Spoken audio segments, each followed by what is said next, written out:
Hey everybody, I'm Stacy here at Scrapbooking Made Simple, scrapbookingmadesimple.com, and welcome to the next Saturday with Stacy YouTube class number 441. If you are joining me Saturday morning during the premiere of this class, you'll notice some live chatting going on over here. We certainly hope you just type in, "Hi, I'm Stacy from Canyon Country, California." Well, you type in who you are, and we'll all say hello to you. Our classes premiere every Saturday morning at 8 a.m., and we are always live chatting during that premiere.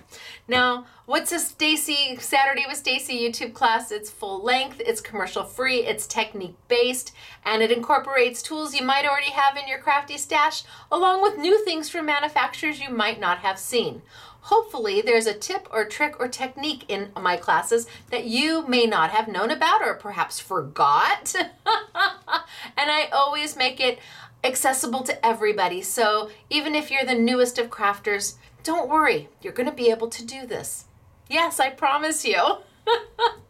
Now today I have the next collection of simply defined dies and stamps. Yep, I have a die and stamp release this time. I haven't done one for a really long time, and there's a really good reason for that, but I loved it so much I said, you know, we're gonna bite the bullet and we're gonna do it.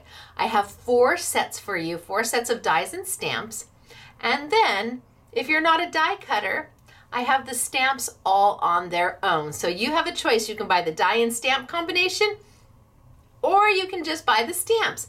They both work independently of each other. And well, the dies you can use for so much. So I'm excited to show them to you.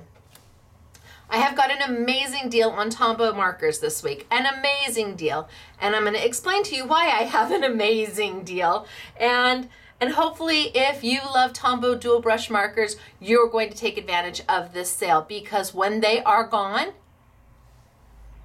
yes, they are gone. And for you in-store peeps, the Tombow markers will only be online. You will have to place your order online and then do a pickup in our retail store. And that way we're sure that the inventory stays as true as can be. So anyway, let me get to Winner Chicken Dinner, because of course we always do 2 Winner Chicken Dinners every YouTube, and they've won a $25 gift card. And well, if you're buying Tombow markers, holy smokes, artichokes, or even my product, because my Simply Defined is always value priced, always. Always. It's going to be really hard to find a die in a full A2 die and a full A2 stamp for the price we're bringing them to you. I hope you like them. And if you don't tell me. I won't ever know that you didn't like them. I love them. So, all right. So our first Winner Chicken Dinner, and this is from YouTube number 440. Our first winner is Betty Corson. Hello, Betty Corson. You have won yourself a $25 gift card. Wahoo, kachoo, Betty. How fun is that? You're going to have a good time spending it, but you're not alone. We always have 2. Our second winner is Patricia Lineberg. Patricia Lineberg, is that right? Lineberg? You're going to tell me one way or the other which way was the correct way, but really does it matter? Of course not. You saw your name. That's good enough, right? That means you and Betty are winner chicken dinners. Congratulations. How do you claim your prize? You don't do anything. We put it in your online account already. It's there as a credit for you to spend any way that makes your heart happy, huh, Betty? Betty's going, wahoo, kachoo. So, of course, we have to do the winner chicken dinner dance. Are you ready? You're a winner, chicken dinner. You're a winner, chicken dinner. Wahoo, kachoo, for you. Congratulations to both of you.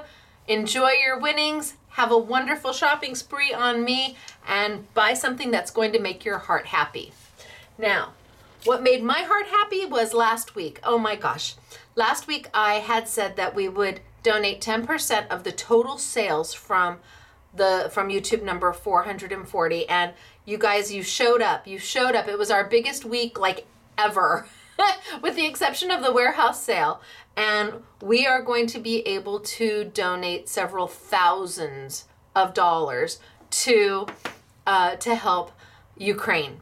We're actually going to be sending it to friends in Poland who are working to shelter, house, feed, clothe all of the refugees who are flooding into Poland. I think it's up to 3 million now.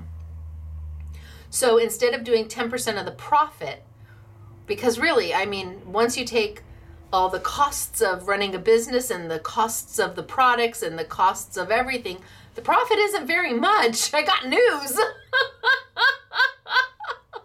So I said we'd take 10% of the total sales. I don't know what the final number is yet because I am taping this on Friday and the sale ends tomorrow.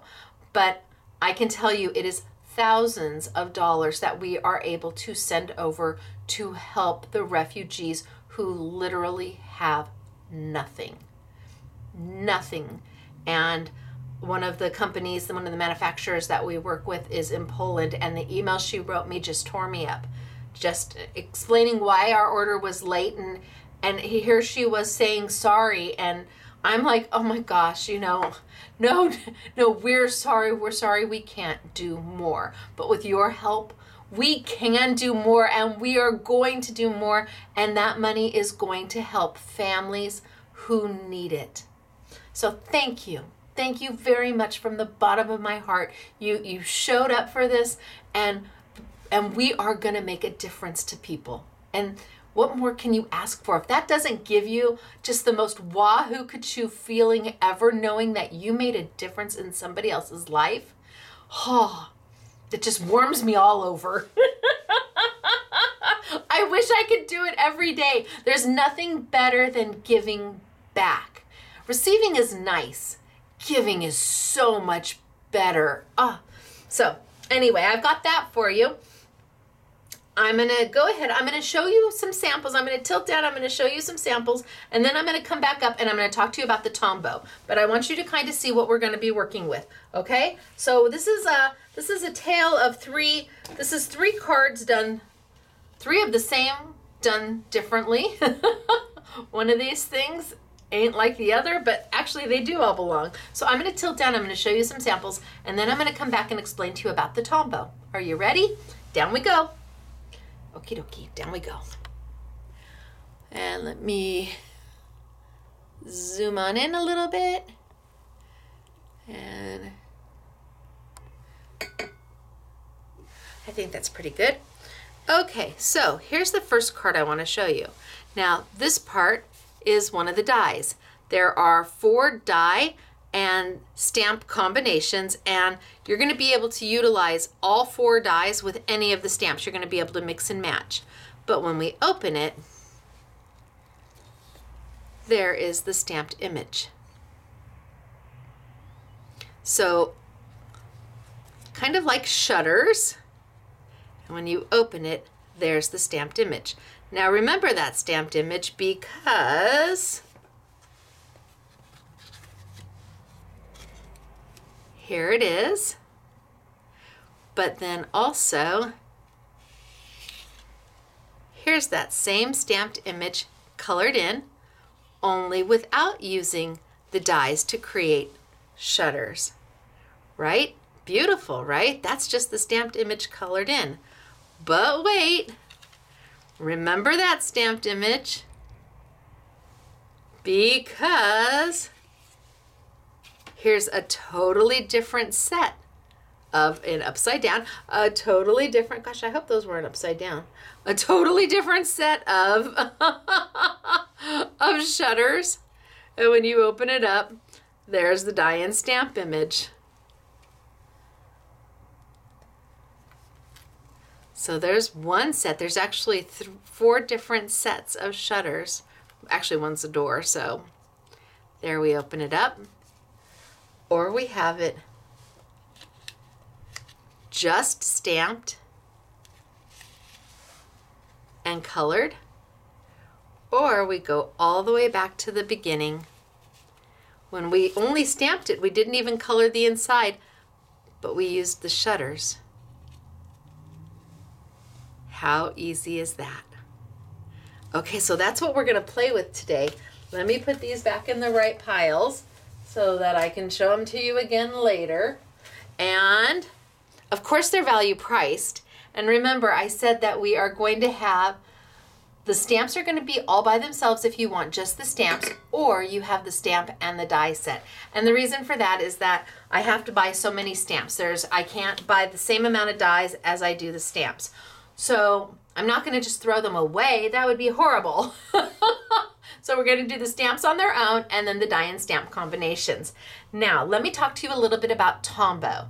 We have Tombow dual brush markers. And we've had Tombow for years and years. And Tombow is an amazing company who makes an amazing product. Their dual brush markers are a leader in the industry. With that, we are unfortunately going to be saying goodbye to Tombow. And you're like, but why, Stacy? Well, let me kind of explain real quick. Tombow, I think, has 108 colors, and they have different sets, and we've carried all 108 colors, and we carry the sets, and I love working with them. I really, really do. But we just can't afford to carry them anymore. Sometimes a manufacturer, well, Tombow markers are almost like a commodity, meaning that they're not limited. They're plentifully available. You can get them just about anywhere. And maybe that's kind of the problem, is that you can find these markers on Amazon. You can find them at Walmart. You can find them at Michael's and Hobby Lobby and Joann's and lots of retailers. But there's nothing unique to them. Whether you get them at Michael's or us, it's the same 108 colors. Where the problem lies is that as much as we love them, we can't afford to sell them. So manufacturers obviously give better pricing. They have to. Why not? I mean, they give better pricing to bigger companies. And sometimes I'm the bigger company for a manufacturer. Sometimes Scrapbooking Made Simple is the biggest company they do business with. Like my friend in Poland, we're probably one of the bigger companies that she does business with. But with Tombow, of course, they're global, they're worldwide, they're everywhere. And so to be in a Walmart, Walmart is going to get a better price, and Walmart might get a better price than Michael's or Joann's or Hobby Lobby. And well, Hobby Lobby and Joann's and Michael's is going to get a better price than perhaps the really big online scrapbooking stores that, I mean, we can't compete with. There's some really big online scrapbooking stores out there that would, they could squash me like a bug. We're small.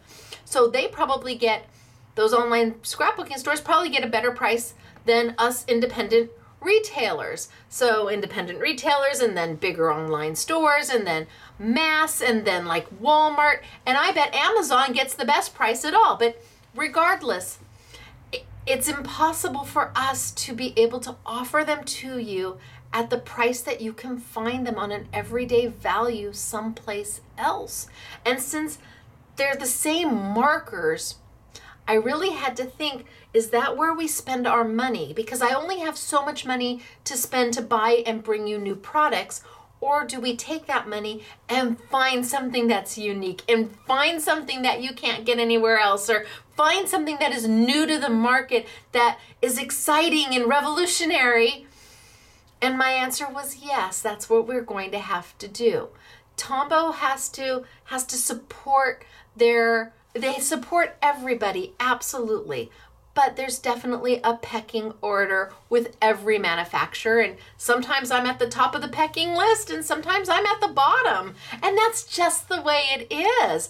I mean, I'm not angry or upset, but as a business person, I have to be thoughtful of how we spend our money. And so we're going to let Tombow go, which means all Tombow markers will be on sale at a deep discount. And when they are gone, they are gone. I know that Tombow's not overly happy that we're kind of leaving the nest, and I'm not happy that we are, but when you can go and walk into a Michael's and get the same product that I'm selling for $10 less, I can't compete. I don't want you to buy from me when you can save someplace else. I'd rather you save on that product and then take that extra savings and buy something here that you can't get anywhere else. So we support Tombow and we love Tombow and we love their products.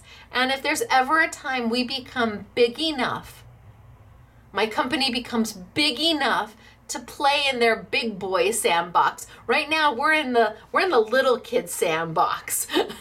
Across the field, across the playground is the big kid sandbox. Do you remember that? When you were a little kid and you were like in kindergarten and first and second grade, you played in the little kid sandbox and you always waited till you got to the big kid sandbox. Well, someday maybe we'll be in the big kid sandbox and I can bring them back because we can be competitive with them. And maybe we're always going to be in the little kid sandbox. And like I said, for some manufacturers, that's how it is. We're the small little company, but for other companies, we're the big company. So you just got to take it the way it comes and then make your best decision and go forward. So that is what we are doing. Local customers, Tombow will not be in the store. You will have to place your order online so we can keep better control of the inventory. Sorry. Okay, so that explains Tombow to you. Not that there's anything wrong with the product. It's an amazing product. I just can't charge you for it what we would need to charge you to make a profit when I know you can get it someplace else. The exact same product for a better price. Let me take that money and let me find something amazing for you. So I am going to show you how to use these Tombow markers, and they're going to be beautiful, and you're going to want them, I think, for the price. And if you love Tombow, now's the time to get it. We're going to have sets. Hold on, wait, hold on.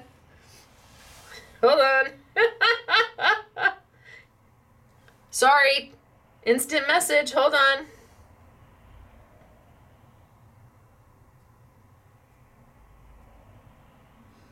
Okay.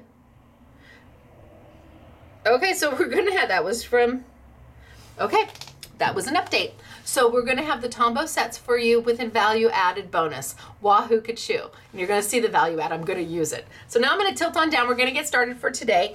And I'm going to start super easy. I'm going to start with how the Tombow markers were, how they're, one of the ways they're meant to be used. We're going to use the Tombow markers in several different ways, but I'm going to start with the way that maybe most people think of them.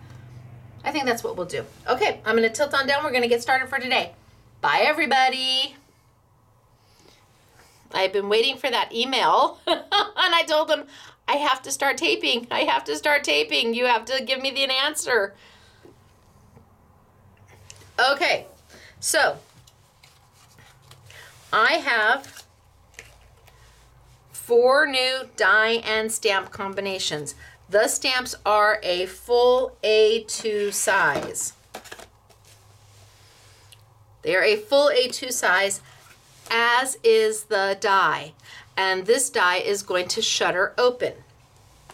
You're going to be able to buy the stamps on their own, but if you want the dies, it's coming as a stamp and die combination. And trust me, it's value priced. I mean, it really is. So I think I'm going to start with, we'll get to the dies, but I'm going to work with stamps for most of today, I think, and really show you how to use these Tombow markers to the best of your ability. Get that off. And I'm going to be using a stamp positioner today. I usually just use a clear acrylic block and my gush pad, but today I'm going to use a stamp positioner. Let's get these off. This is a big stamp. So the stamp positioner I have for you is by, I think it's called, I'm not sure of the pronunciation. Is it Vasson? Let me show you. It's here. It's a nice little stamp positioner. We've been working with it for a while. I've actually had it for quite some time in my stash, and I just haven't had time to really play with it. Stamp positioners can be a little tricky. There's a company out there that is, rightly so, very protective of their patent a little aggressive, and I've read some of the the letters that they've sent people, telling them, you know, look at, you can't sell that. I get that, but a little aggressive in the wording. It's always nice to ask nicely. And then, I mean, I was explaining to somebody, you know, you can go 0 to 60 in 2.2 seconds. You really can. Zoom, or you can go 0 to 60 in 6 seconds. And see, and my point is, gosh, you can start with a little slower tactic. Hey, look it, I see you have this product. You really shouldn't have it. We have a patent on it. We're gonna ask that you're not gonna be able to sell that here in the United, whatever it is. But gosh, that's like the 0 to 60 in 6 seconds. Take a little time. Try the kind way first before you bam. I've read some of the email or the letters that have been sent to some companies, and wow, for a first letter, you know, I'm sure nobody wants to cause anybody harm at all, ever. So anyway, so I have this, is it Vasen, and it is a spring. It is done with magnets. So I bring this in internationally. It comes with your 2 magnets there. I can't bring you Aussie Andrew's platform anymore unless I find a place to buy it that is not Aussie Andrew. So this one, cute platform, reasonably priced. I think it retails for like $32, and we'll have it on sale. And I want to show you how it works. Now, I have added, there's a little lip here, and I have added another little lip up here because I want to be sure that my paper,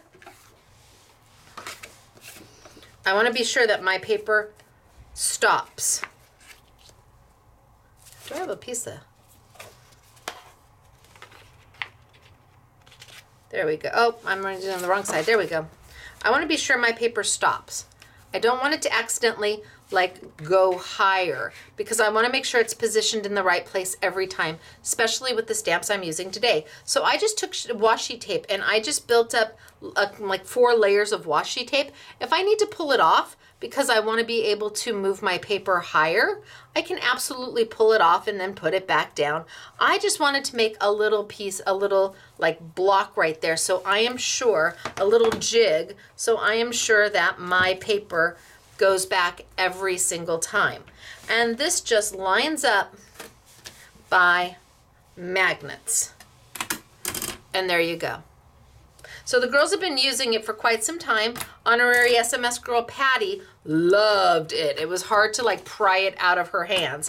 She absolutely loved it. Yes, they do have extra magnets that we'll have for sale. So it comes with 2, and we will have extra magnets for you to purchase. Now, how to use it? Simple. I'm going to take my clear stamp. I'm going to put it on my paper and just lay it anywhere that makes my heart happy.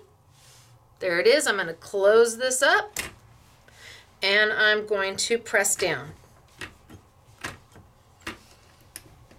Oh, I should have put some I'll put some magnets on my paper now. So I want to make sure that my paper doesn't go anywhere. So I'm going to put a couple magnets down.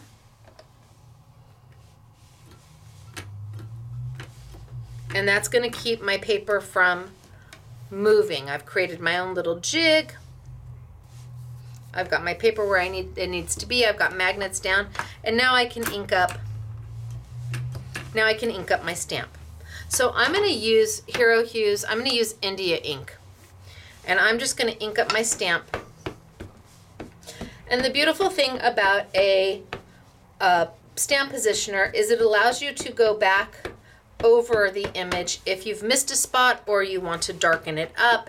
Really up to you, and it's very easy on your hands. So I'm gonna do my magnets. There it is.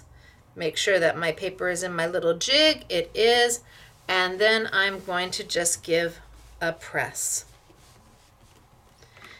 And for me, it's easy to see where I didn't get a good image because I can see the black ink is still there.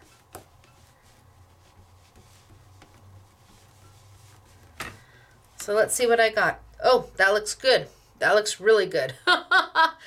Easy peasy, easy on your hands. If you have arthritis, this is going to make things very easy for you. There's lots of stamp positioners out there. Like I said, there's one company out there that has a patent on theirs and sells it here in the U.S. And I believe that theirs is, you know, a beautiful tool. I've never used it. I just know that it's a very popular tool. So it really depends upon which stamp positioner you want and what price range you can afford. This one I think is, like I said, $32.50. So take 20% off of that. That's $6.40, which puts it in the $26-ish range. And that's a great price for a stamp positioner. And it is a 8x6, but you can do larger pieces of paper if you need. All right, so now that I've got that there, I'm going to take this and I'm going to use, should I leave it there? No, I don't need to leave it there. I'm going to pull out my Tombow markers and use them for one of the ways that they were originally intended. So let me put this that way and bring over my image. Let me zoom in just a little bit. I get this feeling that I'm crooked, but I can't tell, so we're just going to go with it. Now, India ink is an ink that does not move with water, which is beautiful because we're going to be using water today. We're going to be using a blender tool today. It also is wonderful with your alcohol inks because it will not smear. India ink is by Hero Arts. It's an amazing ink and it gives you a wonderful black. It's beautiful. We also have the re-inker for the India ink. And right now, I think it might still be exclusive here at Scrapbooking Made Simple for the re-inker to go with your India ink. So we usually keep these on a YouTube Yummy, and I will be sure to make sure that they're there this week as well. So Tombow markers. What are Tombow markers? Well, I have a whole bunch of them in front of me, a whole bunch of them. They are a brush tip marker. They are not alcohol based. They are water based. And you have the brush and the bullet nib. So a brush tip and a bullet tip. So if you were to just color with this red and just use it as a marker, that's what you would get. Or you could use the bullet tip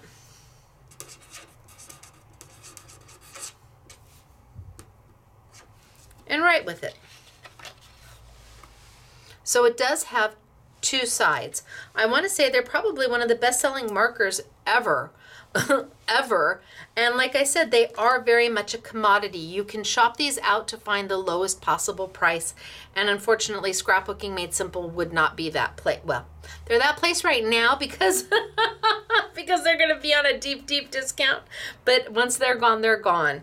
And they will last you quite some time.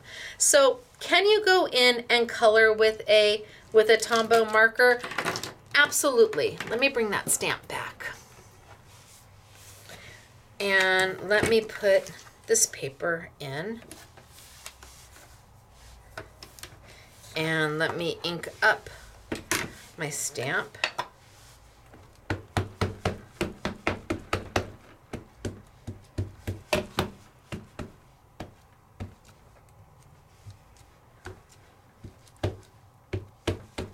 Okay, that looks good. Lid on. Put my magnets to hold my paper. Zoop. Zoop. Sound effects required. Line it up with the magnets. Just kind of goes right on. There are no hinges. And let's press down. Oh, my magnet's in the way. There we go. Let's press down.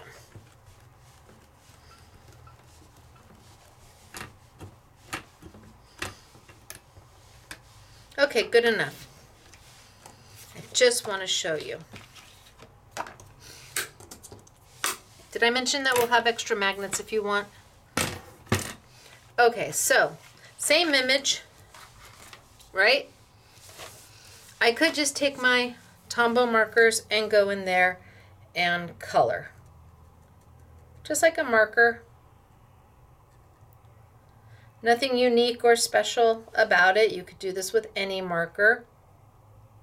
But by doing that, you are definitely not getting the benefit of a Tombow marker. I mean, easy way to color, but you're not going to be able to get any shading, any shadow, any highlights. You're just going to color this whole rose red. You can see that my black India ink is not going to smear. Schmear.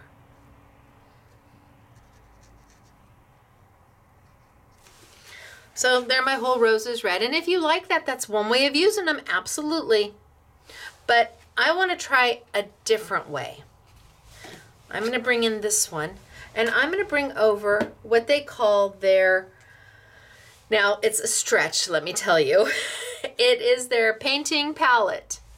On one side, it has all 108 colors of Tombow markers, so you can see which ones you have and which ones you need to get.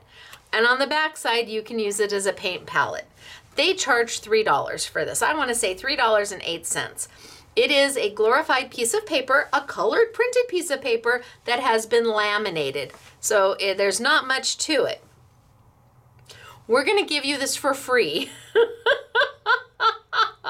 With this, if you buy a Tombow set, any of the Tombow sets, and I want to say we'll have 8 of them for sale, we're going to give you this for free. Tombow sets usually run $26.99. This is now $3, so that's $29.99, and we're going to have it at half price. So, I mean, we're going to have an amazing deal on the Tombows.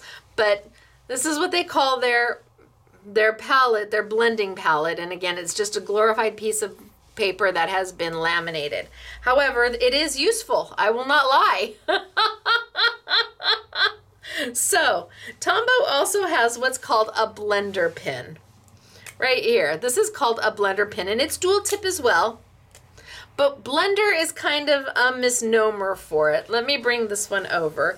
Normally, you would think for a blender pen, I would be able to take, I don't know, let's see, a little bit of this color and maybe a little bit of this color and maybe a little bit of this color. I would be able to take colors and then take my blender pen, because that's what it's called, and I'd be able to move them together. There is no moving together. There's no moving them together.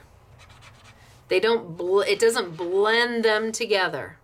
Not on paper, at least. Where it blends them together is when you take that marker and you put it on something like their blending palette or a piece of plastic or your craft mat.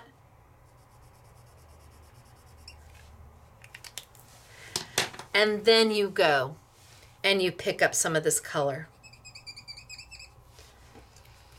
So that color, because it's a dye-based ink, is not going to dry on my plastic lamination.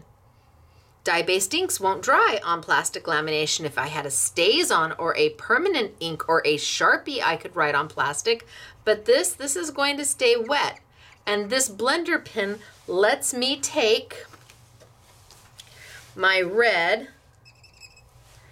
and it lets me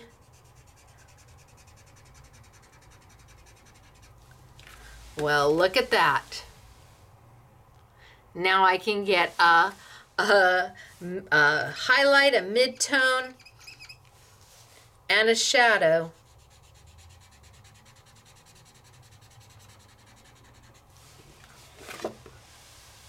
Look at that. That's what a blender pen does. It lets you pick up colors and take them, and as they work themselves out of your blender pen, they soften up and give you what you need. A shadow, a mid-tone, and a highlight. That's what this pen does. So if I go in there with my red and I pick some up, and I always like to leave a nice outline. That way if I want to play with my color to make sure I've got it, whatever color makes my heart happy, I want to get this kind of a light pink, I can go in there and I can start to color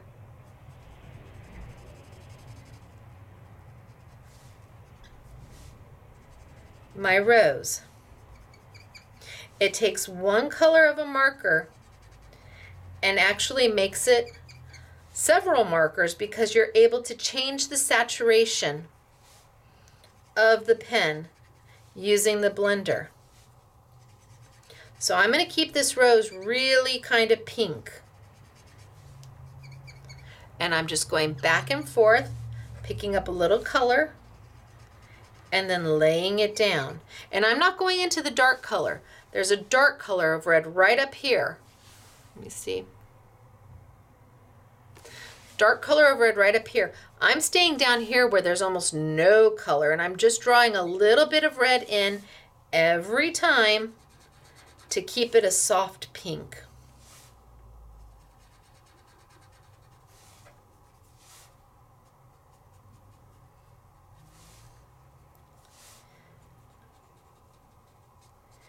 Okay, so there's my rose. Super light, and if I had taken it straight from the pen, super dark. But now that I've got it really light, now I can go back and pick up a little bit of the darker, a little more saturated red, and come back in and add some definition just by adding in some of that darker red kind of at the outline areas, the tips of my petals, and blending it in. And because you're using the same color, I didn't change reds, I'm changing the saturation of the red that I'm using. Everything is going to work well together. The color is going to work well with that light pink because, well, they're the same color. One has just been been made lighter by using the blender pen.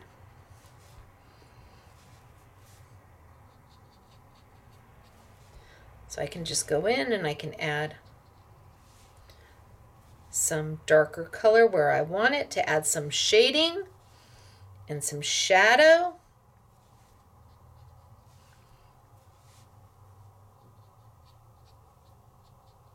And in no time at all,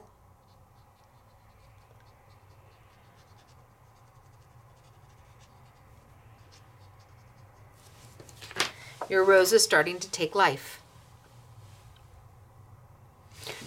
People don't know what to do with these blender pens. Are they refillable? No, they're not. Will you use them? Yes, you will. So now I'm pulling out more red and saturating it with my blender. So I'm trying to lighten up that color so I can come in and do the flower above. And the ink from my Hero Arts India ink is not smearing everywhere, even though I'm using a liquid-based pen over the top of it. So it's getting wet. Okay, so now I've done my other one in light pink. And then I can come back in and add some darker.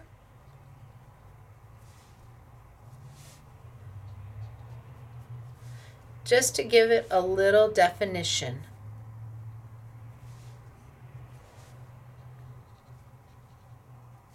So it's not hard, and it really doesn't take much skill. Well, it doesn't take any skill. As long as you can color inside the lines.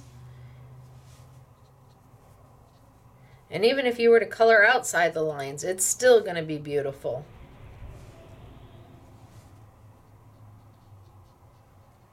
And as my color dries, it softens out a little bit, so I can continually go back in there and add some darker color to bring up that shadow a little bit more, to give it a little bit more definition.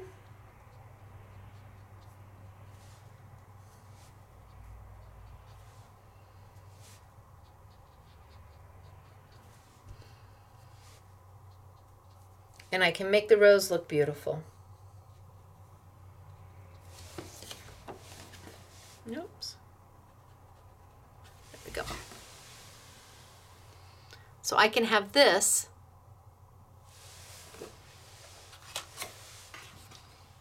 or that. It's the same marker, the same color, just playing with the saturation of it by using a blender pen. So this is if you want to get really, you want to be very specific about where you want your color. And the blender pen, once it runs clear, it's good to go. It doesn't matter that there's red on the tip.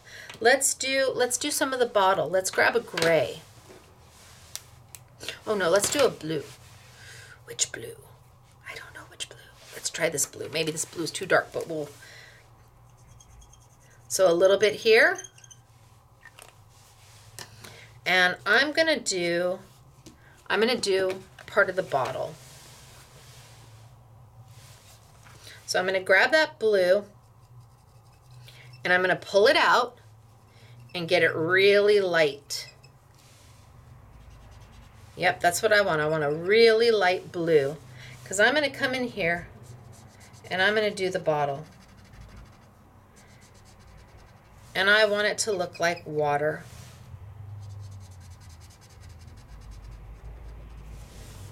So I'm going to keep that blue super light.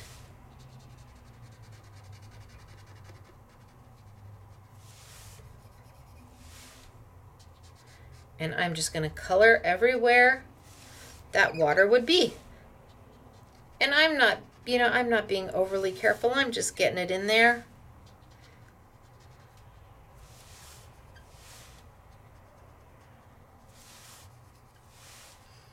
And I am using 100-pound paper. I'm not using watercolor paper. My gosh, if you were using watercolor paper, it would even be easier and better. But I want to use what I think you probably have in your stash. Okay, so there's some water. But I want to add detail to my water. I want to add depth to it. So I'm going to go back in and I'm going to grab a little bit of the blue, and I'm not going to wipe it out so much. I want it a little bit darker. So I can do some shading. And the stamp is going to tell you where to shade. Where they've given, well, where I've given you lines is usually where shadow should go. Where there's lines in something, that's where you want to put your shadow. So the stamp tells you where your shadow should go. You don't really have to guess. You see those lines and that's saying, oh, that's supposed to be darker. That's the shadow.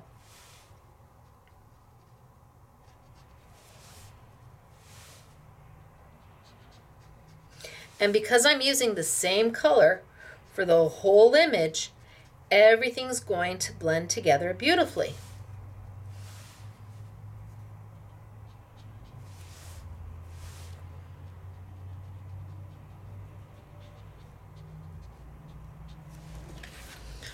Now I've added some definition. Once you get going, it really goes quickly. I mean, once you start,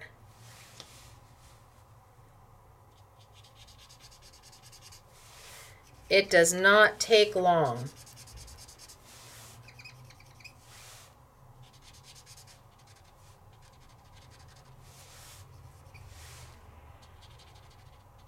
So I'm going to add some water.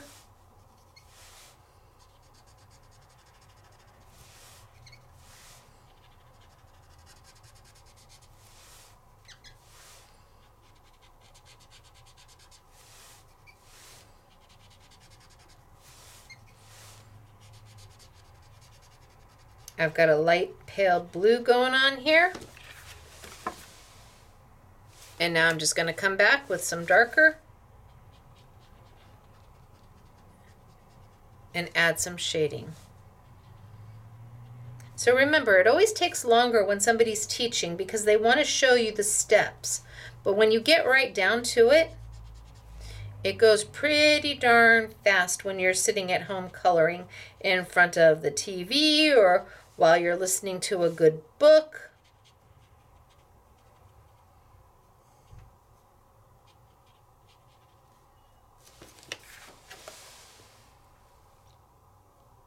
Now, if I had taken the blue all by itself, cap right there, thank you very much. If I had taken the blue all by itself, because this is the blue I was using, and I came in to do the water without using that blender pen,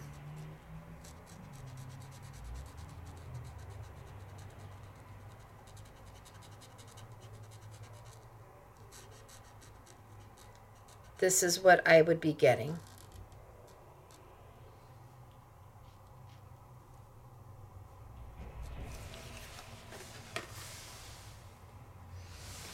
That.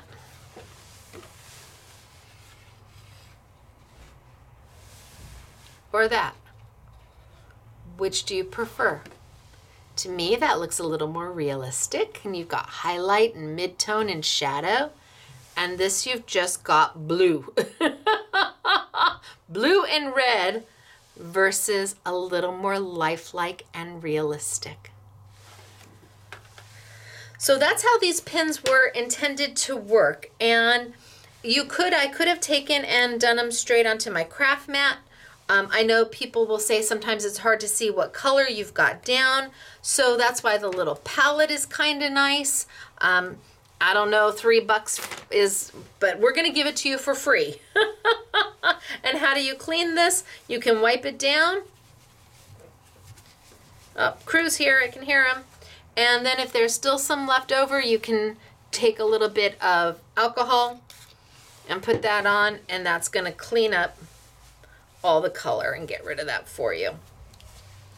So when you see a blender pen from Tombow, it is not a blender pen, here let me blend 3 colors together. It's a let me take one color and change the saturation of that color so that I get a beautiful gradation. That's what I'm looking for, is that gradation, because that gradation is going to allow me to go in and do coloring using the same marker but getting tone on tone on tone. And that's a little bit of happiness. Okay, so that's one way to use them. Let me put that aside. Gonna move on. Let's take our stamp and let's change it up. So I'm gonna pull this one off and put it back.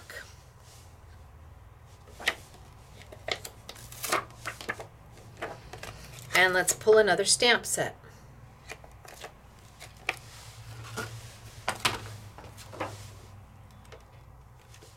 So these two go together. And let's do this set. So this one is the stamp that I showed you with the samples. Let's go ahead and play with this one. And this set comes with this set of shutters. And yes, these open both sides. But wait till you see what Elena did. So smart, Elena. All right, so let me pull this stamp off.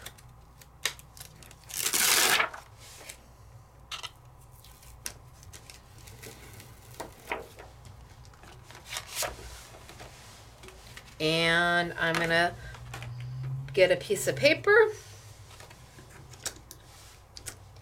line it up on my little jig there that I made.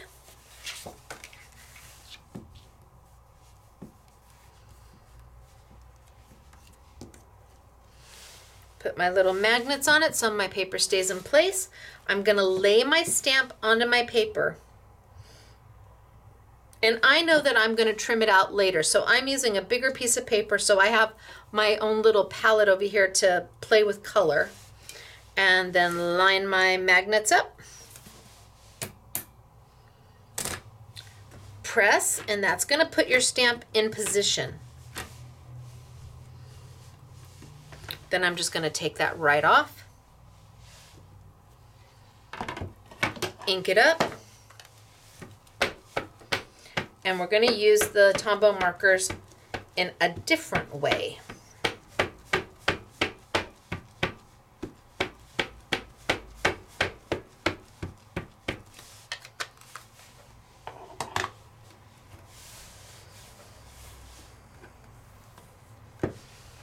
Back down. Magnets, just grab it. And then I start to press. And I can tell when I lift it up, if there's black ink somewhere, then I didn't press there. And if for some reason I lift it up and it still needs more ink, all I have to do is re-ink and then line it back. It just lines up by itself. And you're able to go back and restamp and make a darker image or fix that mistake. That looks great. There's nothing to fix there. I'm happy with that. Okay.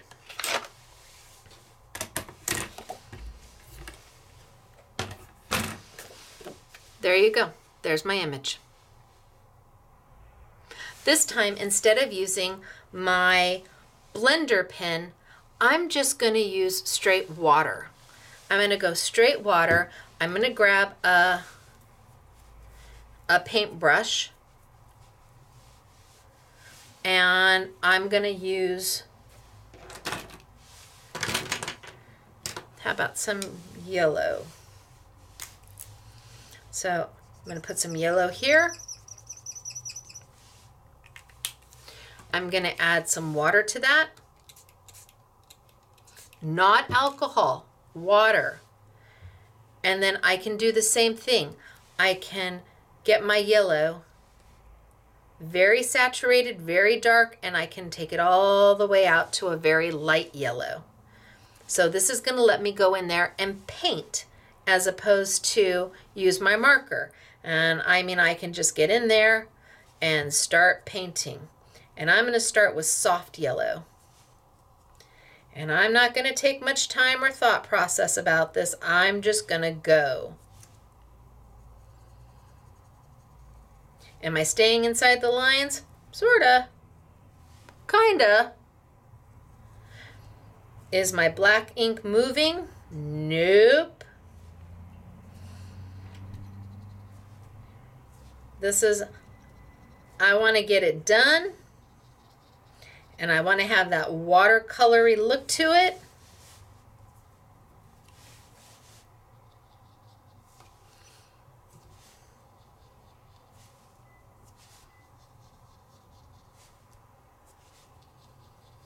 And just get in there and go. And again, I did no rhyme, no reason. I'm just kind of getting color down. I'm almost out of my yellow. I'll have to add a little bit more. But I'm going to pick up all that's on this.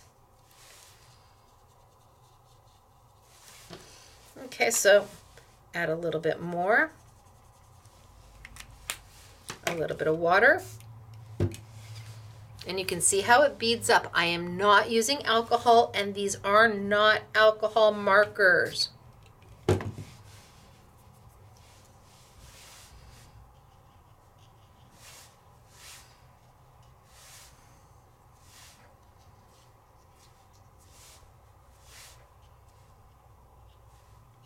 And I'm literally just dotting. I don't even know if there's flowers there.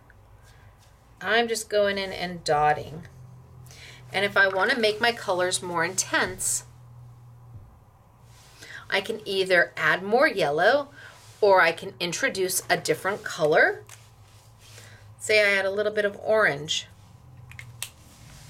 and a little bit of water, and I take the orange and the yellow and I kind of blend them. And now I can come back in and maybe add a little bit of orange to some of these if I want.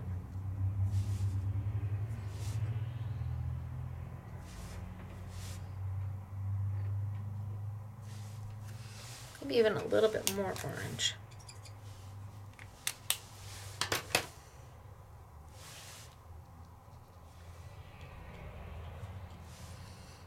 And I am just getting some color down. I am not being picky at all. I want that kind of beautiful watercolor.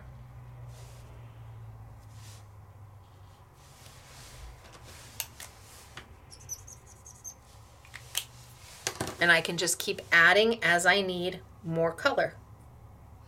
And using my palette here,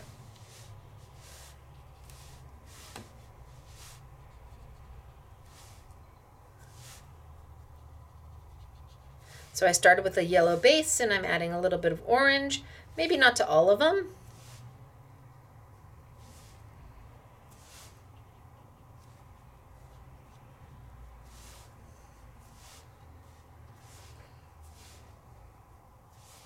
And maybe some straight little orange, just some little dots here and there. In the background, there might not even be flowers where I'm putting these dots.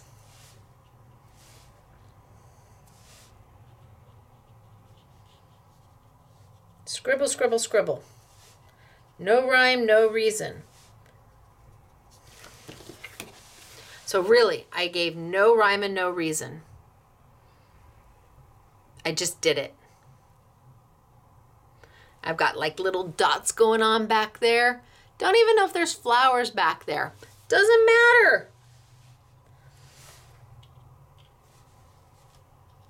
Some little dots here and there. And then I can come back in with my green.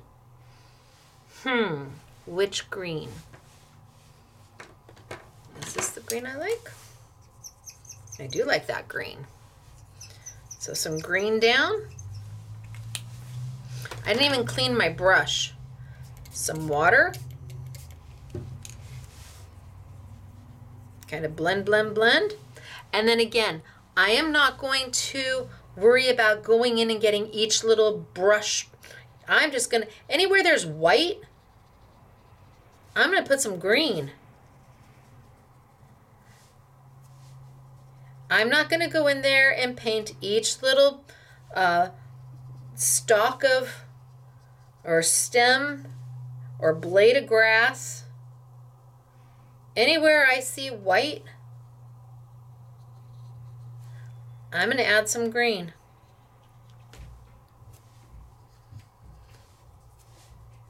And if I get a little on my flower, okay.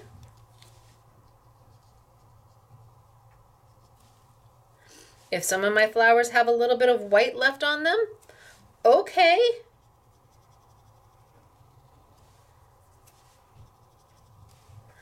I just want green. Can you see I'm just getting it everywhere? Not worrying about highlights or midtones or shadows or anything. I'm just picking up some color and getting a base of green down.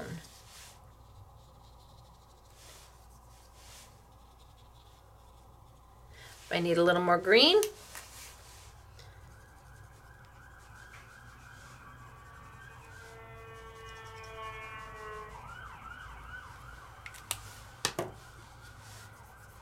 I add a little more green because I got to get all in here. And now I'm just, my green's so light, I'm just literally going in between and over everything, even the orange and the yellow on the back flowers.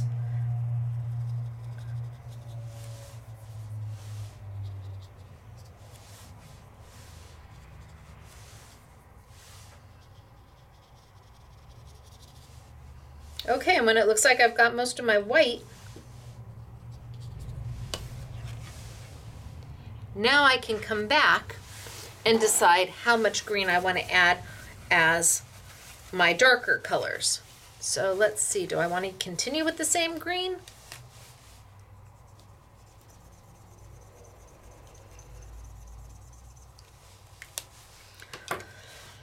Little bit of water, and now I can come back in and decide where I want to add some darker green to give a little bit of shadow and shading and highlight, and just pick out some larger areas, maybe some leaves.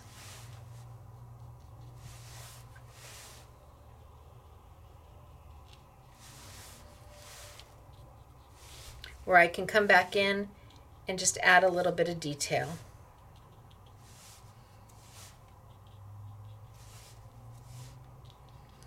And again, I'm not really giving any rhyme or reason to it. I'm just adding some darker green. Even in the back, I'm just doing some darker green little dots.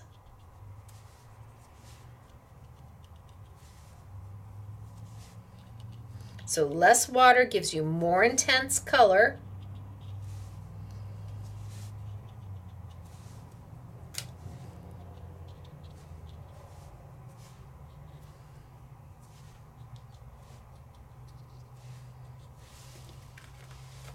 So now I've got some highlight going on in there.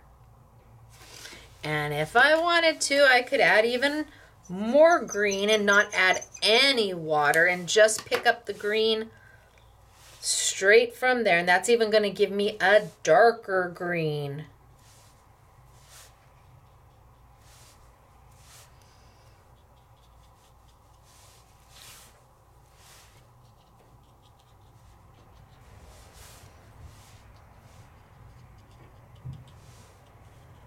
Okay, I think that's good.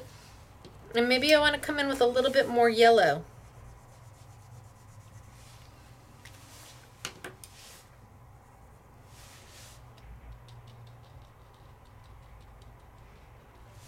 All right, even a little bit of water. Even add a little bit more yellow to some of these and make them more intense.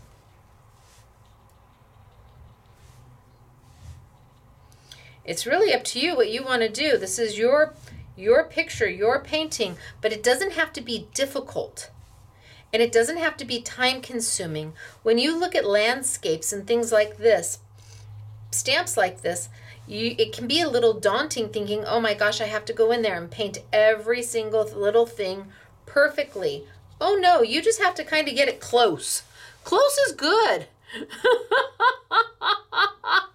Close is real good. Now let's say I want to do my building. And how about I do maybe a little bit of gray? So I've got my two buildings. I'm going to add some water. And, I'm going to go back just a little bit. I've got some water. And I've got my color. Still using my same brush. And maybe on my buildings, I just add almost like a wash of gray, just a little bit.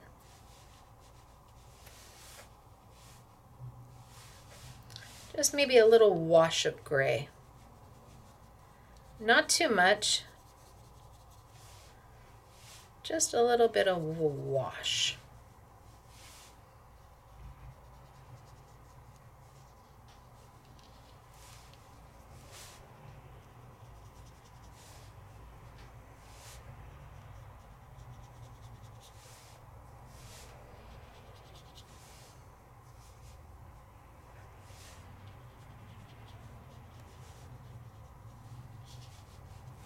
So literally a wash of gray. You might have a little green in there because I didn't change my brush, but that green is the same green I've used down here. I'm perfectly fine with that. But where there's the little hash marks, that's where your shadows should go. So I'm going to pick up a little bit of darker gray, a little bit of gray that wasn't so wet, and come in here and maybe just add a little darker gray in some of those areas.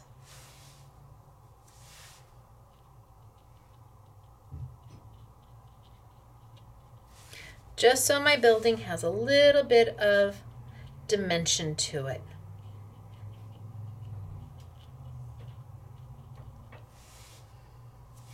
Just where those lines are.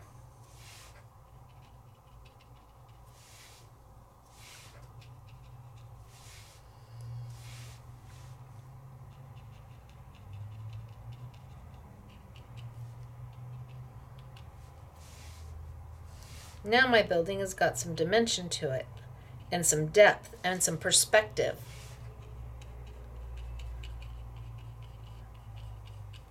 Same gray. And now my building needs some windows. So maybe a little yellow up there. And in I go. And a little yellow behind my windows.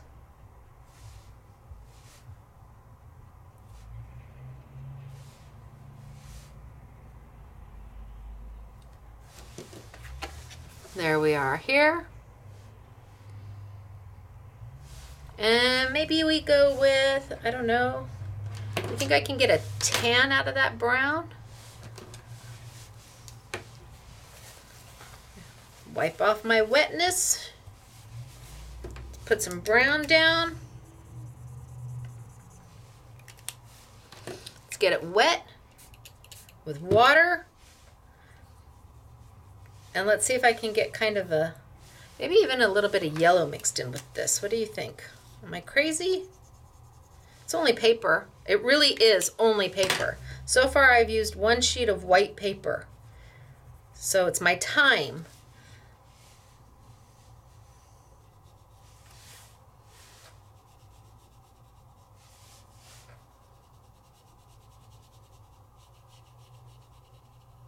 Just a little bit of a watercolory.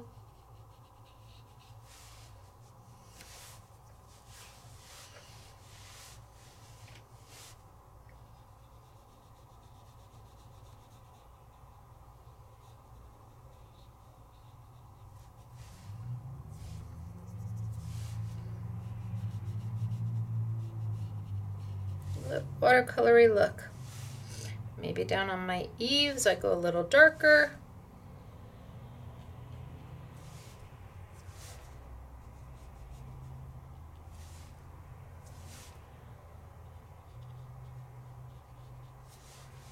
So painting with Tombows is super easy and does not require skill. The markers make it that way.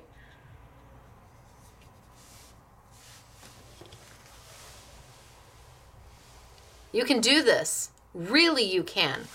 White paper. That's all I've used is white paper. And then when you trim it out,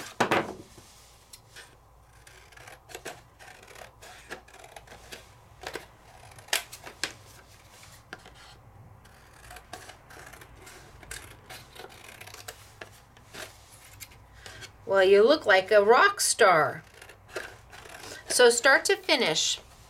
Me, if I was doing this, start to finish would probably take me about 10 minutes. You might start to finish 20 minutes on your first one, 15 minutes on your second one, 10 minutes on your third one, and I suppose I could probably even do it faster than 10 minutes because I really will just go in there. Now, what about the sky? What do we do about the sky? Well, let's take a wipe. I probably should have done the sky ahead of time, but that's okay. We're just going to keep going with it, right? So I'm going to wipe that down, clean it off, and remember, you're going to get one of these for free, Wahoo Kachoo. It is nice because it does have all 108 colors of the Tombows, and you're going to get it free if you buy any of the sets that we'll have on sale. So it'll come with the sets. The open stock, sorry, I just can't. But let's take our sky. Maybe I'll even use this one for my sky. And let's get it down there. And let's add a little bit of water. Not alcohol. Maybe a little bit more.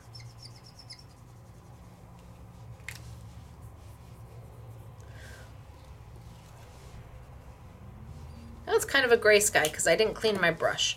So we're having a little gray sky. And I'm just going to go in there and I'm just going to put it as a wash. I've got it so wet that it's just going to act as a wash. It's going to take away that stark white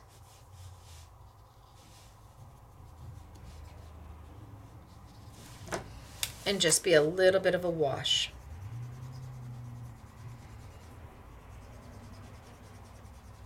I can go in there and get a little bit more blue.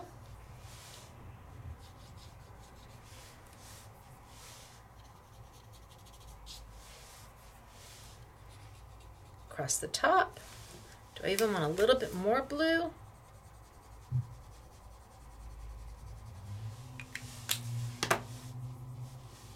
Across the top.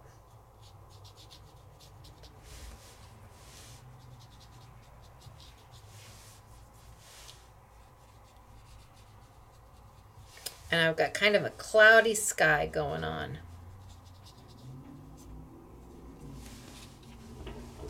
But my stark white is gone. And that's what I'm trying to get rid of, is that stark white. So I need to go in and finish my green. But I do think you get the idea of how easy this can be. Using Tombow markers with water, straight water on either your craft mat right here or on your little laminated. Now we'll sell these and they're $3. We'll sell them so in case you want them, but if you have a way to get something that's laminated, well, that's an easy fix right there. So easy, so pretty, and done. All right, gotta move on. So far we've used the Tombow markers. We used them with the blender pen, which really isn't a blender pen. It's a color desaturating pen. So when you want to take a full color and desaturate it to something else, to a lighter tone, you can do that. That blender pen is amazing. Or you can grab your paintbrush, get some water, and go. Absolutely. But you can also, let's use the same stamp. Same stamp.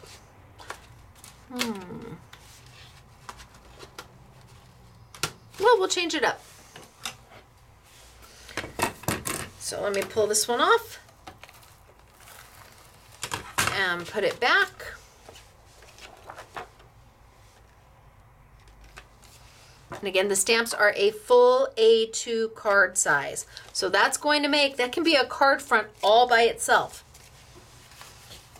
Get the stamp, or you can get the stamp and die combo. Let's pull out the next one.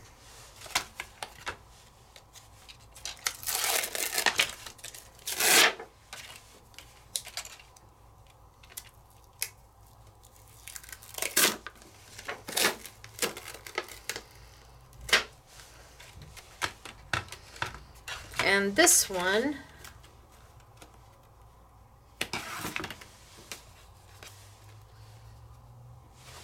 looks like that. So let's move these two over, and this is the die that you get with this one. Full A2 size. Now, if you like this stamp and die combinations, I'll know. You're either going to like them or you're not. And if you do, then we'll look at doing more, because the cost has definitely increased, and I'm trying to keep the cost down. So let's get our piece of paper in here.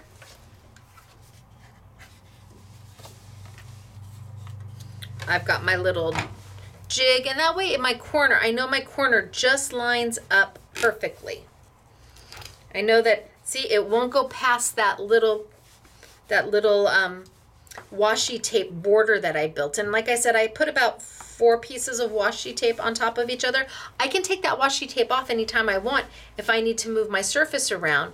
But I like having it there because it just gives me a little place to line that corner up, so that every time I need to stamp again, if I need to stamp twice, I know it's going to line up just fine. So I'm going to put this down.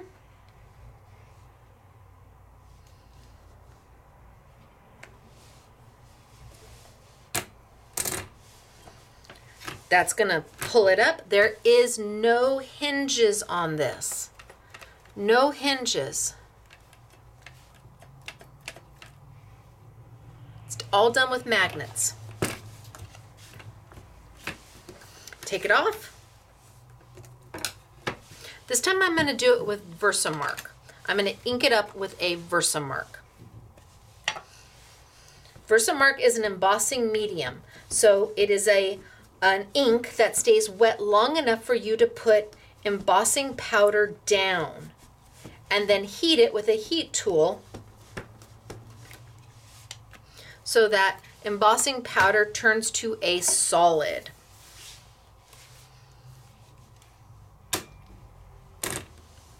Okay, let's see what I get. So I can go up, give a good press. Again, if you have trouble with your hands, a stamping platform does change things. It really does. I can pull up. And I think I've got a good impression. It looks pretty good.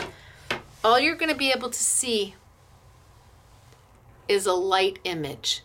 Now, if that's hard for you to see,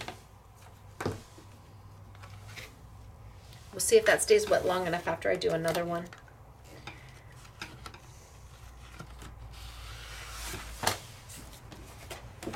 I could have taken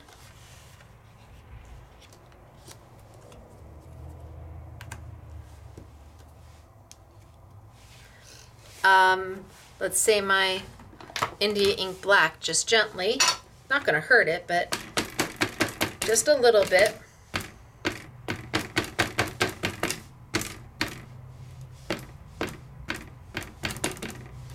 And then my Versamark over the top of that. And that's going to better let me see my image.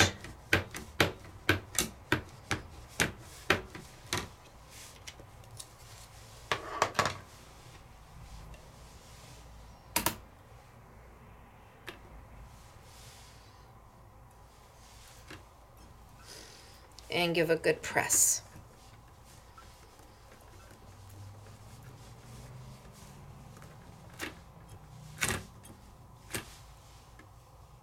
It looks like all my ink is gone. That looks pretty good. I didn't get my top here. Better. Okay. So now let's see if I have enough Versamark on this one, on both of them, to get a good emboss. And let me put this back together again. So now I've got two images, one where I just took the Versamark straight to it, and one where I added a little bit of ink so that I can see my image better. Let's grab some black embossing powder and let's see what we get. My makeshift little funnel. So let's grab some black. Now, I've talked to you about detailed embossing powder before, and this is a prime example of why you want a detailed embossing powder. This image has lots of little etchings and little detail areas where if your embossing powder is thicker, which means that the granules are a little bit heavier, they're a little bit chunkier, a standard embossing powder, you may not be able to pick up all the fine detail of the image. Because when this melts, the bigger the grains are, the bigger the granules are, the wider it's going to spread.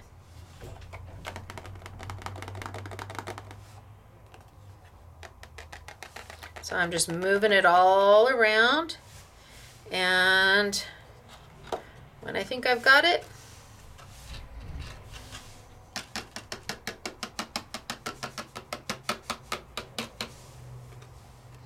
that looks good. That looks really good. So that started with, you could barely even see the Versamark on it. Now, this is going to stay a powder until I add some heat to it. Let's go ahead and let's do this one as well, since I've got it here. Embossing powder lasts you a really long time because you use so little of it. It only sticks where that Versamark is, and then the rest of it's going to end up going back into my jar.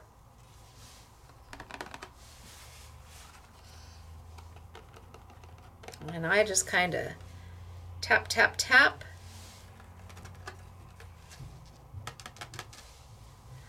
And when I think I've got it, I might need a little more over here. Tap, tap, tap.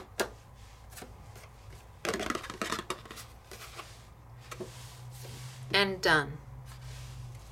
So if you have trouble seeing Versamark, you can add a little bit of ink to your stamp before you stamp it down. So then you're able to see better where your image is. Okay, let's go ahead. Which one do I like? Well, I like them both. They're both good images. So let's go ahead and let's heat. So I've got my heat tool, and this is a Sizzix heat tool. We'll put it on sale this week. So Sizzix heat tool is going to heat and turn that embossing powder from a powder into a solid. Right now, this is just ground up plastic. You got to add heat. You can't use a blow dryer on this. It's not going to get hot enough. At the same time, you're not going to want to use this on your hair. It's going to singe it. Can you use a power paint stripper? Sure, but you need to know what you're doing if you're using something that gets that hot, because you stand the chance of burning it. The Sizzix tool, 2 speeds, has a little footy to sit it down on. And once you get going, you hold it in one spot.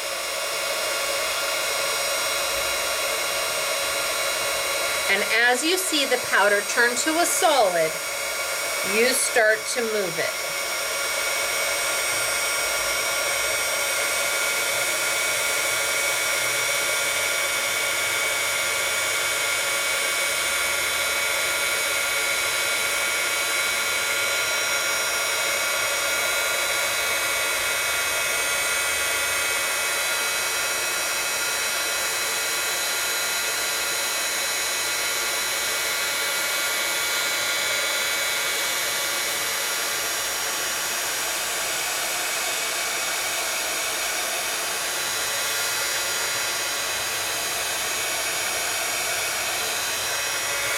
Okay, I think I'm going to stop on this one. So where it has turned, you can see kind of a high gloss over here. And where it is still powder is over here, which means that if I touch it, it will wipe away. Anywhere that has not been turned into a solid, see, that's not wiping away. Anywhere where the heat has melted that plastic, it's going to stay right there. But anywhere that I didn't add the heat, I've just wiped it away. So now you can clearly see what happens if you do not add enough heat. And you just watch it turn from a powder to a solid. It's pretty darn quick. It doesn't take long. The idea is that you don't move your heat tool around and around and around. You stay in one spot and be methodical about it, up and down and up and down, because that powder needs that heat. If it doesn't have that heat, it won't turn. And every time you add heat, you're saying, ooh, heat me up, I'm going to turn into a solid, and then you take it away and it goes, wait a minute, what happened? Come back, and then you come back, and then it has to start all over again, because the minute you take that heat off of it, it starts to cool down instantaneously. Then you put it back on, the temperature's got to rise high enough to get it to turn into a solid, but then you take it away, and it's like, wait, I'm not done yet. So let's just get this one done.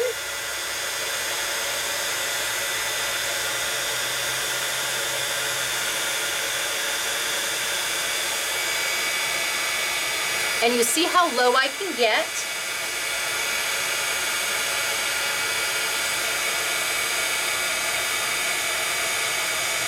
And I'm just methodically going, and as it turns, I'm moving along.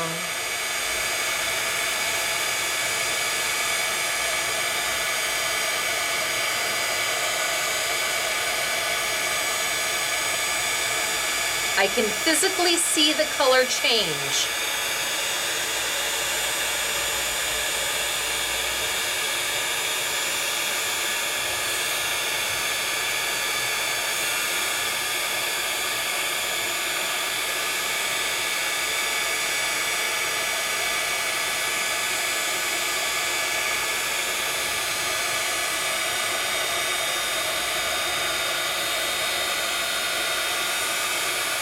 we're just about there. It's a big image.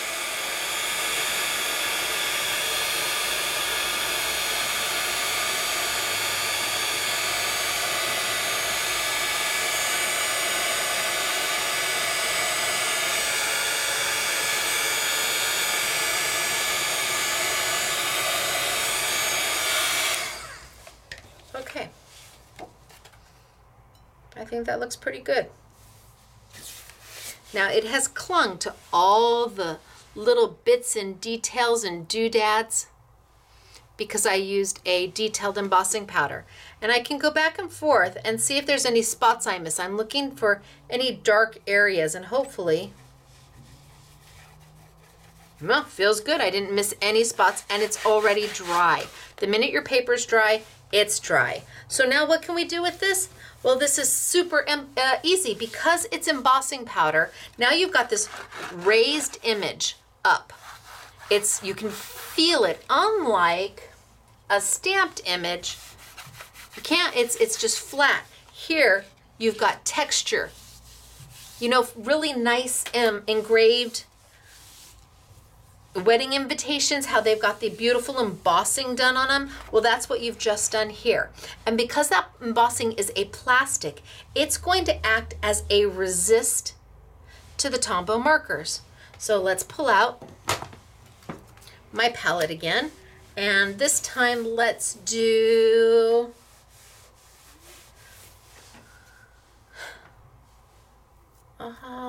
let's do some blue. And I'm going to paint again. So I'm going to go in here, I'm going to add some blue and a little bit of water and grab my paintbrush and I can go right in, and where I put the paint, it's the embossing powder is going to resist it. It's just going to wash right off. Kind of like when you are washing your car and you've waxed it and then it rains and that wax just beads up and off. Okay, so just in case Mr. SMS is watching this, yes, I know, I don't actually wash my car, okay? I get it, I hear you. So when Mr. SMS washes my car and then he waxes it and then it rains here, and the water just beads up and rolls off. That's kind of like embossing powder. It's a resist.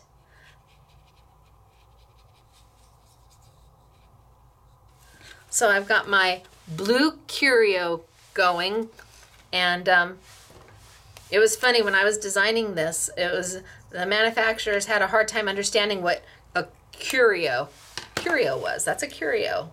So I kept saying, no, I need the curio. No, it's wrong. And you need to manufacture it this way. And they kept saying, what's a curio? So I'm going to add a little green to mine.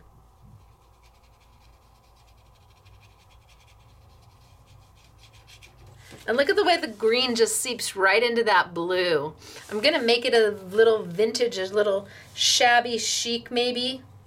Just add a little green here and there.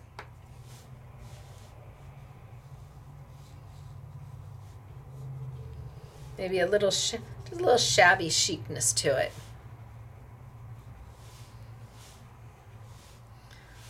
So that it's not all one color. Looks kind of maybe a little Italianish.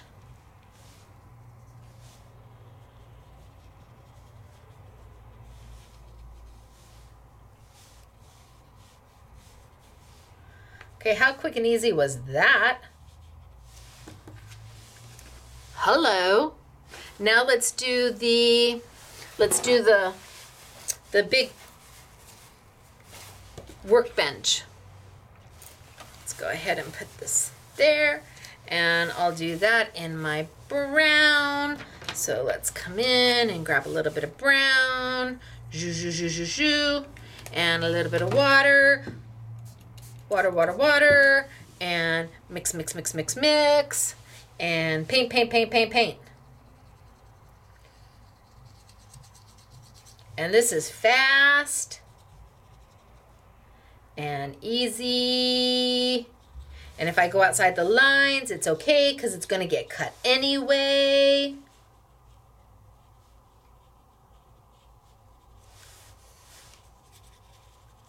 Highs and lows. I am literally just getting this down. I don't want you to think that you've got to spend oodles and oodles of time trying to get this right. This is a beautiful watercolor look. Fast and simple.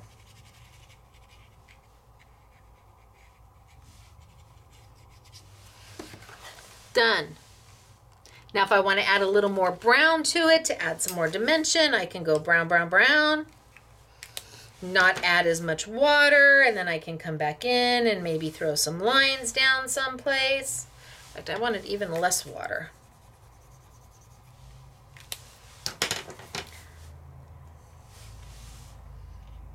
Oh yeah.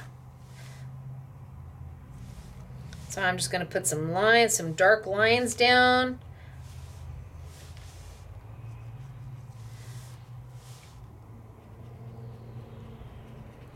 Just to give that wood a little bit more texture, a little more definition.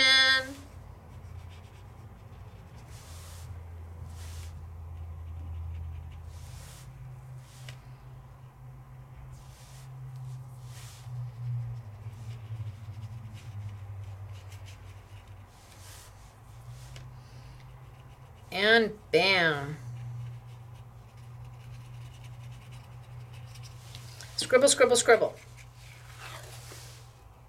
Now I can come up and I've got my little potted plant there. Do we want that in the blue too? Sounds good to me. Or do we want it in, maybe we want it in, how about a yellow?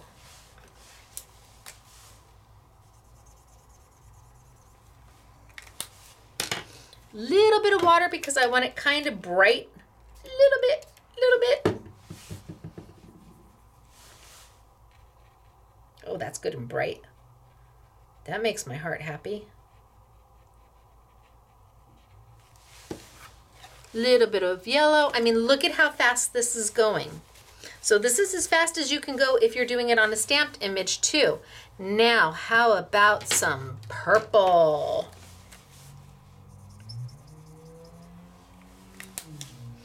Little bit of water.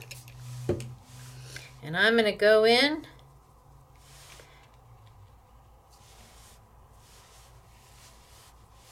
and I'm going to add some purple all over. I'm going to avoid the big leaves because I can see the big leaves and I know that those need to be leaves. And anywhere I see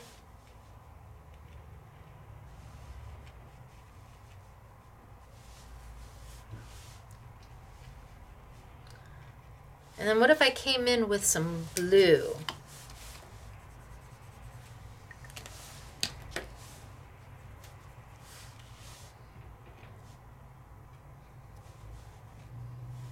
And I'm just going to town.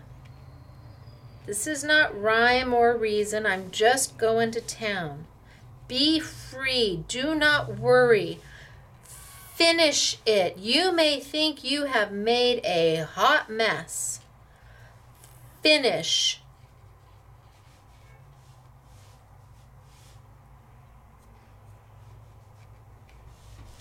Okay, I've got some purple and some blue going on. Now let's add my green.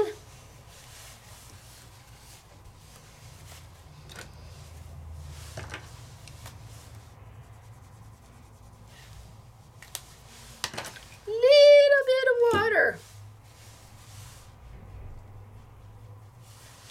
And where my leaves are, let's get some green in there. Pretty much any place I see white now is where I'm going to put some green, whether there's supposed to be leaves there or not.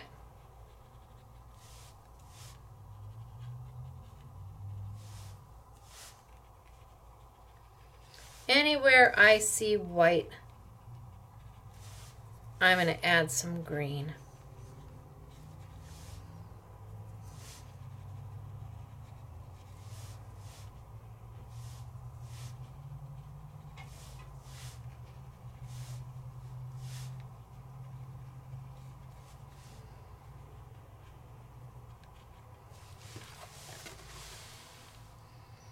And last but not least is my watering can. And what color do we want our watering can?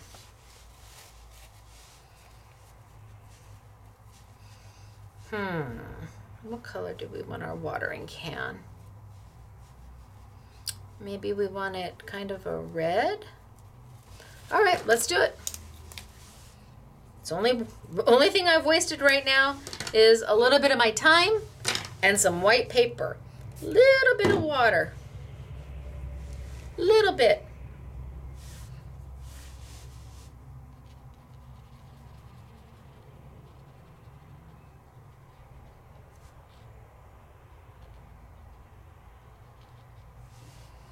Little bit of water. Zoop. And then where I need some shadow, I'm going to add a little bit of shadow on my watering can.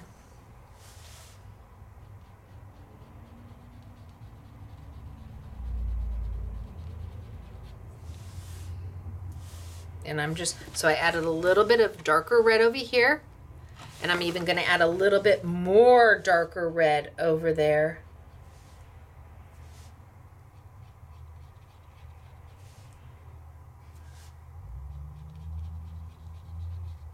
Just so it really has a beautiful shadow to it.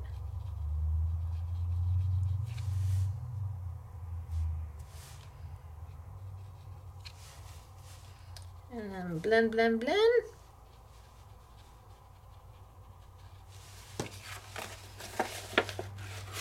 A little on the bottom. There we go. Okay. Trim it out. That was fast and easy. A little bit of water to get my red off. And if my red doesn't come off in its entirety, take a little bit of alcohol and you can wipe this off with alcohol. So let's trim it on out.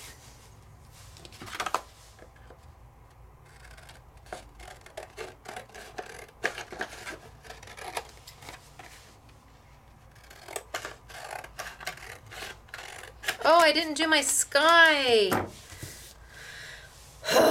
Sky. Okay, a little bit of sky.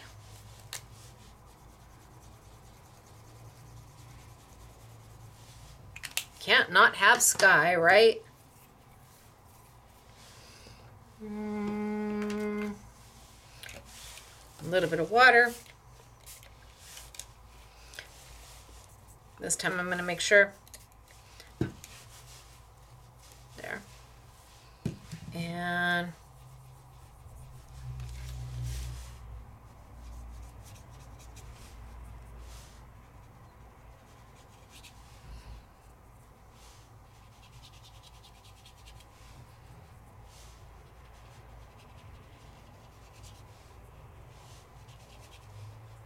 I'm just going to get some down there. That way we have sky.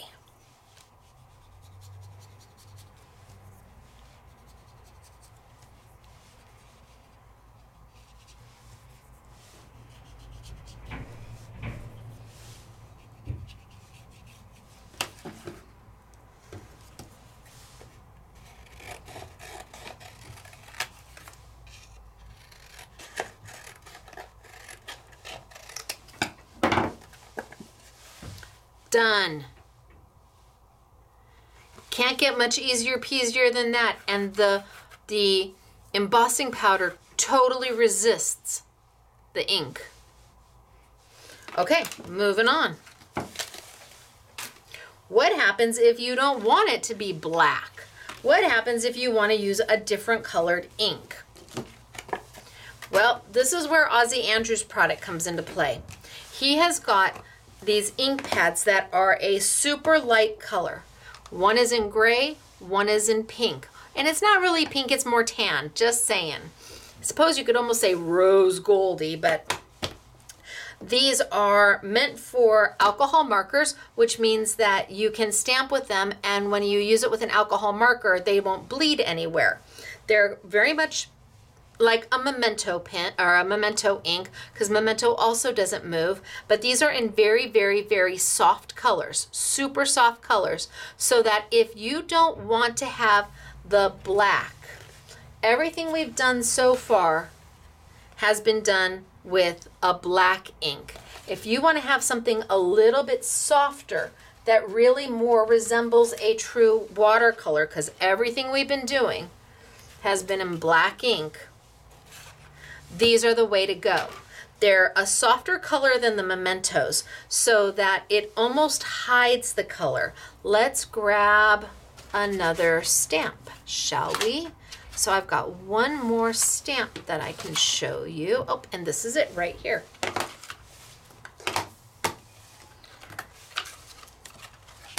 So this one has the stamped image here, and all of the others have been shutters. This die is more of a door, because when you open the door, you're looking out into the garden. So, but they all can work together. You can take this door and have it work with this set. I mean, everything is mix and match, or if you just love the stamps, then you can just get the stamps. You cannot buy the dies by themselves. I'm sorry. The dies are sold with the stamps. And if we like this, if you guys are liking this, then I'll look to do more about it. But the price went up, and I wanted to keep my prices the same, so I had to order more stamps than I did dies. So that's why we have stamps all by themselves. Love this one. It's so, well, actually I love all of them. I shouldn't say that. I'm really happy with this release. All right, pull my old one off and put it away so Miss Elena doesn't have to go hunting for it. And let's grab another sheet of paper and let's line it on up. So my sheets of paper are 8.5 by 11 cut in half is what I've done. I've just taken 8.5 by 11 paper and just cut it in half. And I am using 100-pound white because I'm using water. You absolutely could use watercolor paper without question. You'll get a stunning result. This stamp is a vertical stamp, so there we go, and here we go, done.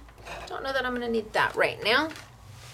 Open it up, this just comes right off, which means you could actually leave everything right on here and just craft right on this and just paint right on this.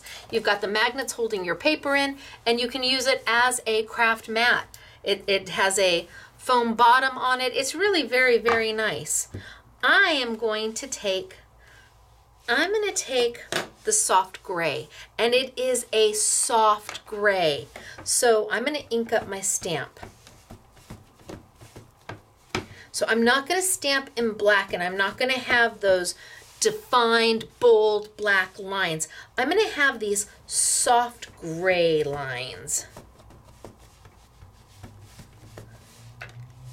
The ink doesn't move with water. It doesn't move with alcohol. He has a black, but if you have India ink, you're good. Or if you have a memento, you're good. We're only going to carry these two because he has these two and a black, and I'm going to do an I Want It All on these two. And the price is really good. The price is really good. So let me put this down. That was a late night call to Ozzy Andrews saying, hi, how are you? Good day, mate. So I'm going to push it up.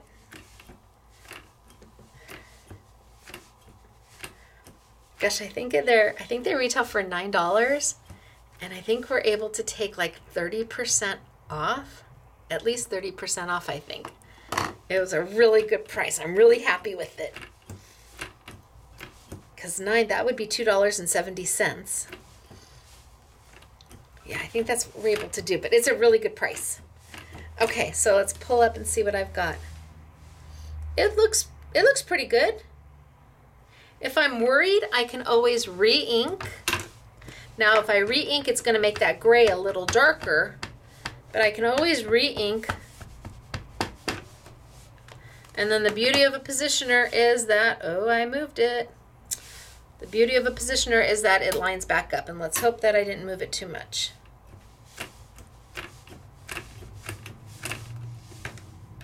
No, I didn't. Yay for me.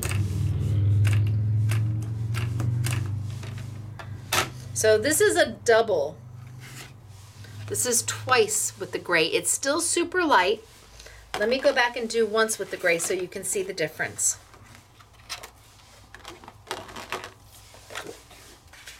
Line up my little jig. Let's take it off and go once with the gray just so you can see the difference between a double stamp and a single.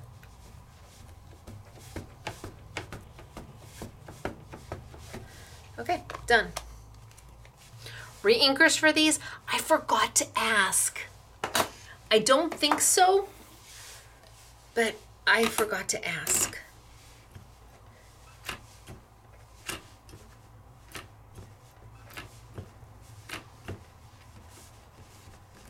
Okay, you think I got everywhere?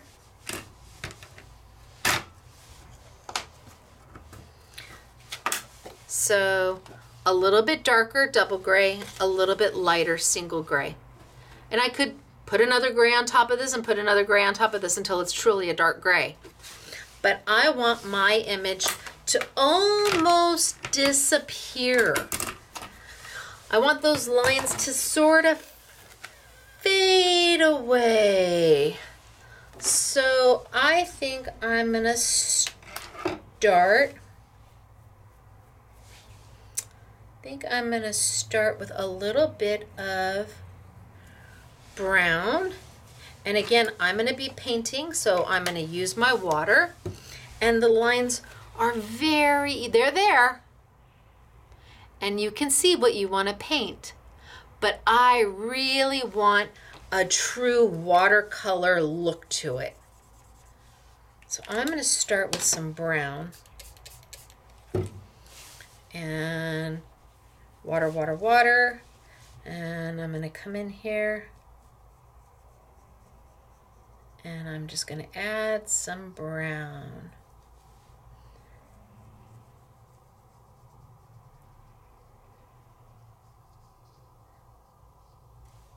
And kind of go around my fruit.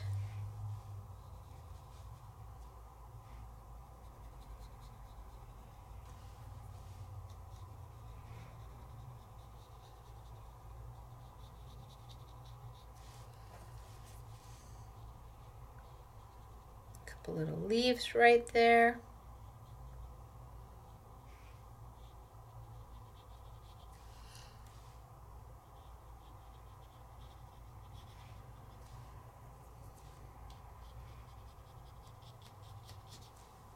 A little bit more water, water, water.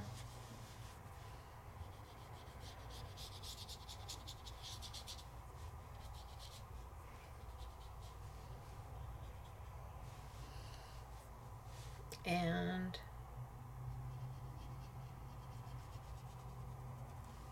we'll go up into here.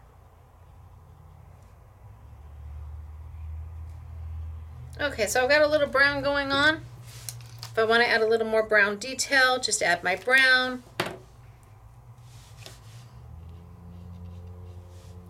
Kind of take it.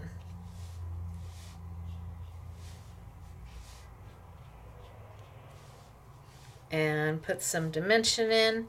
And this is going to give you more of a real watercolor look because those lines are going to fade away.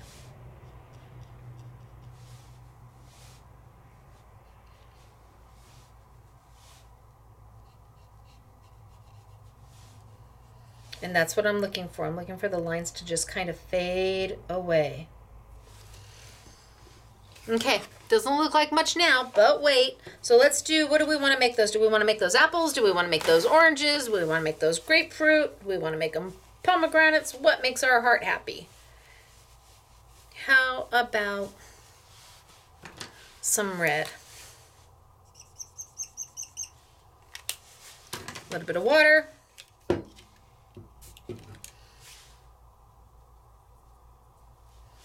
And go in there.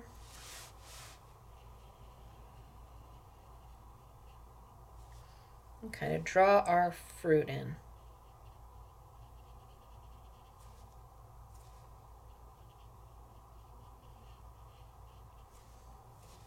Now, I am not a professional watercolorist.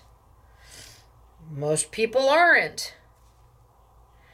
But it's about the overall look of an image versus one element of the image. You've got to give yourself the opportunity to finish it.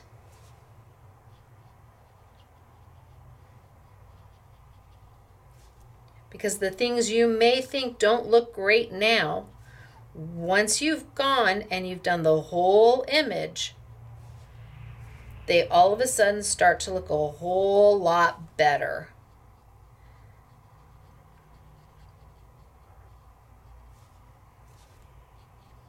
And I am just like you. I've never taken a well, you may have taken a formal watercoloring class. I have not. Actually, I've never taken a formal any kind of class when it comes to crafting. When it comes right down to it. A little bit of water on the brown, just so I can go in and touch up kind of around where there's any white around my apples. And wood is meant to look distressed, so let it be.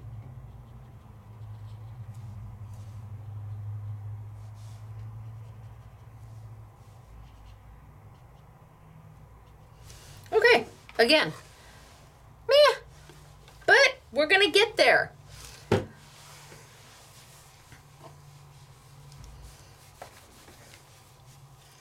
Let's take some yellow maybe and do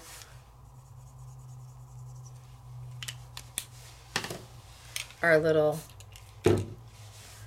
flowers.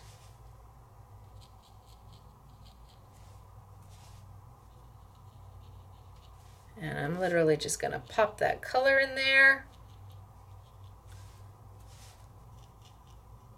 I'm not trying to be careful. I'm not necessarily staying within my lines. I'm just trying to pop that color in there. Anywhere I see what would be a flower. And if I accidentally paint a leaf, so be it.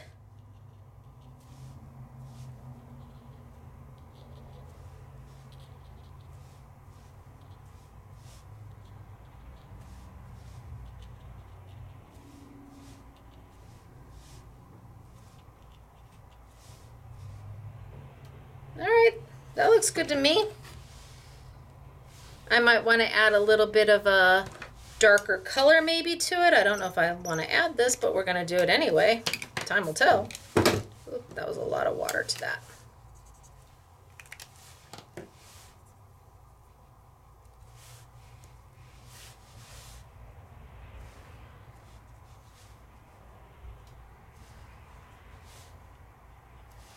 Change some of these up, but it's still a lot of water to that.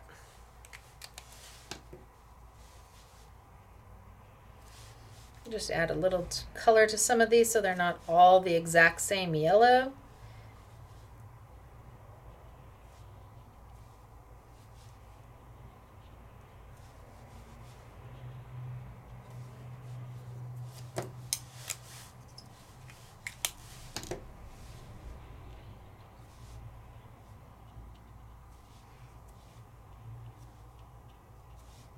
Okay. Now let's go for our green.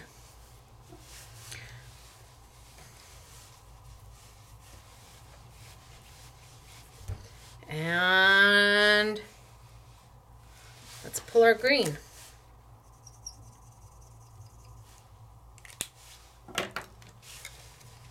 And now a little bit of water.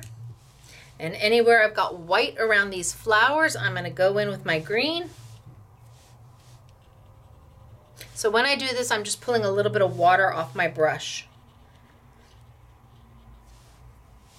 And I'm just going to go in and around the flowers, and anywhere there's white in or around my flowers, I'm going to add some green. Maybe there's a leaf there. Maybe there isn't, but I'm going to add some green and just fill all that space in. And what I'm going to get is the illusion. That's what I'm looking for, is the illusion of watercoloring. Using that light ink pad allows you to go in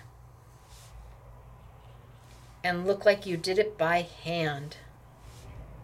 Nobody needs to know you didn't do it by hand. When you make your chocolate chip cookies and you use the recipe on the back side of the bag of chocolate chips, it's not your recipe. No. Why reinvent what's already good?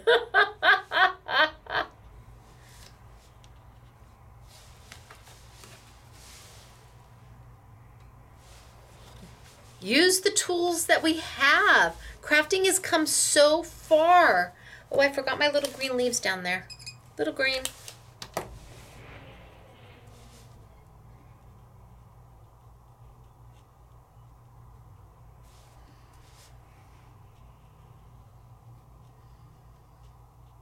Little green.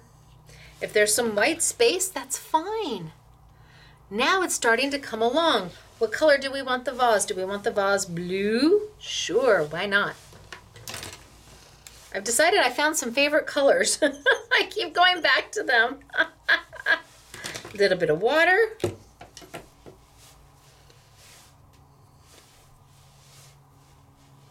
And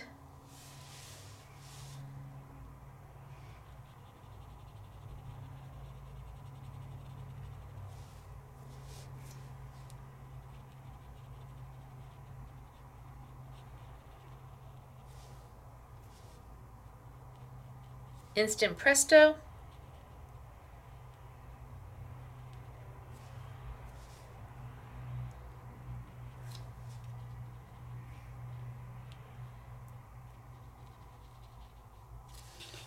I've got my blue vase. Now I can take a little bit of gray.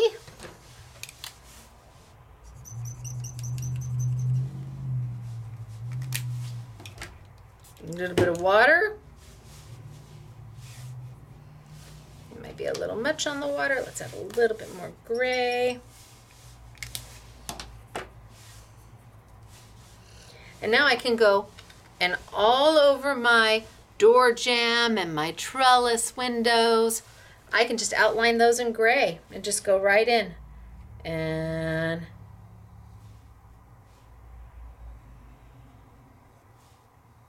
zoop.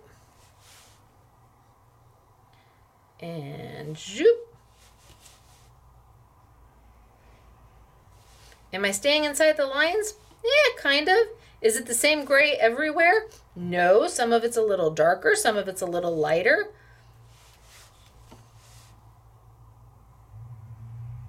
And I can just go in there and fill in the lines.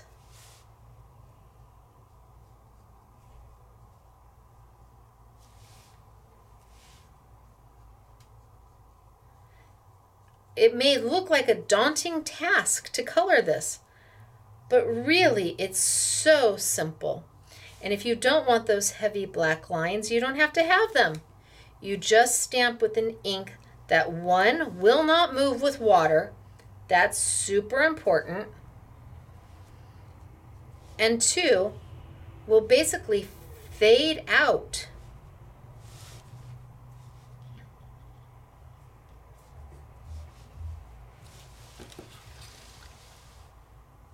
Now I can go in and let's add some super light blue. Let's see how light blue I can get this.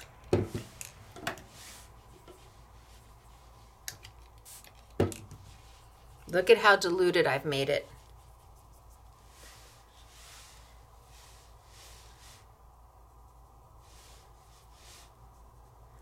And let's get rid of some of this white.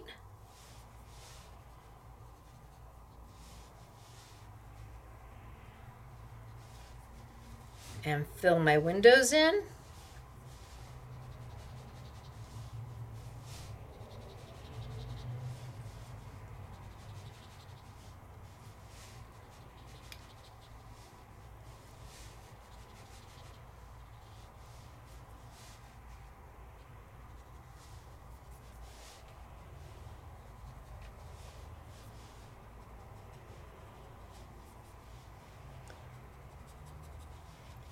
So now it's not so stark. And I've got bushes back there. So let's take a little bit of my green.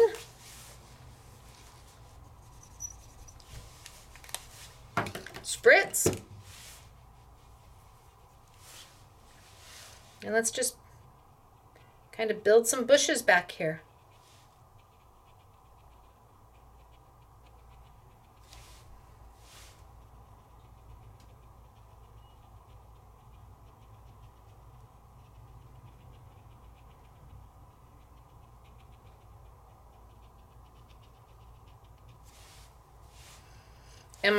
I'm just going in. I'm not giving much thought, rhyme, or reason about where I'm putting my green.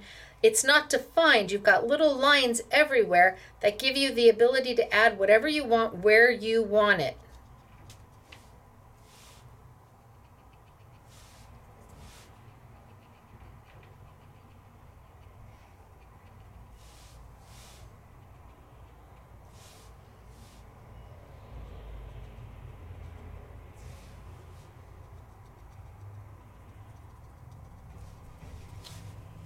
I can go back in.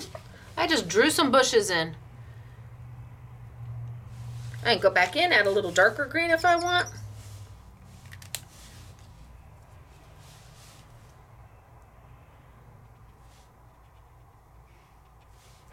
Give yourself permission to play. Don't look at it and go, oh no, it's awful. Give yourself permission to go ahead and just try.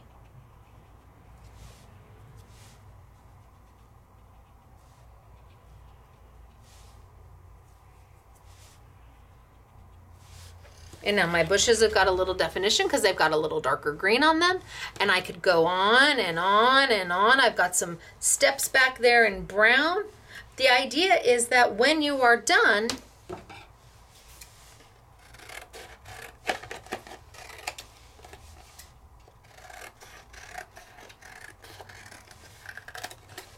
there's no dark. It looks like it was hand sketched. Shh, don't tell anybody. Hand sketched and hand colored. Shh, don't tell anybody. So now we have hand stitched and hand colored. We have watercolored on top of embossing powder. We have just watercolored on top of black ink. We have used the blender pen to give us, this is straight from the marker. This is using the blender pen as a desaturator to diffuse the color, to lighten it. Same blues, just done with the blender pen that comes with the sets. Most people don't know what to do with the blender pen. Super easy. So now it's time to move on. Totally different looks. Soft, very soft. I want to finish it, but I won't. Look at the colors and the vibrancy that you can get. Time to move on. What happens if I want to use white? Okay, white's going to be tricky. If I want to use a white ink or a white embossing powder, that's going to be a little tricky. Let me show you. So let's grab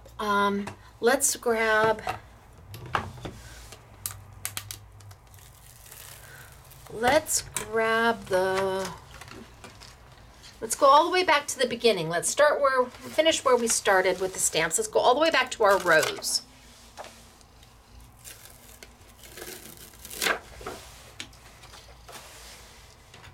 All right, and let's get our piece of paper and let's line it up on our stamp platform.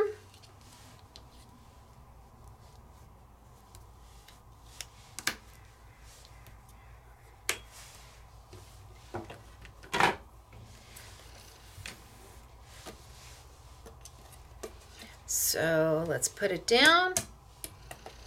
And, you know, I suppose if the people from Misty are watching, we think you're amazing. We love your products. We love the intensity you defend. You know, we understand you wanna, you did all the work. You got the patent. You did everything.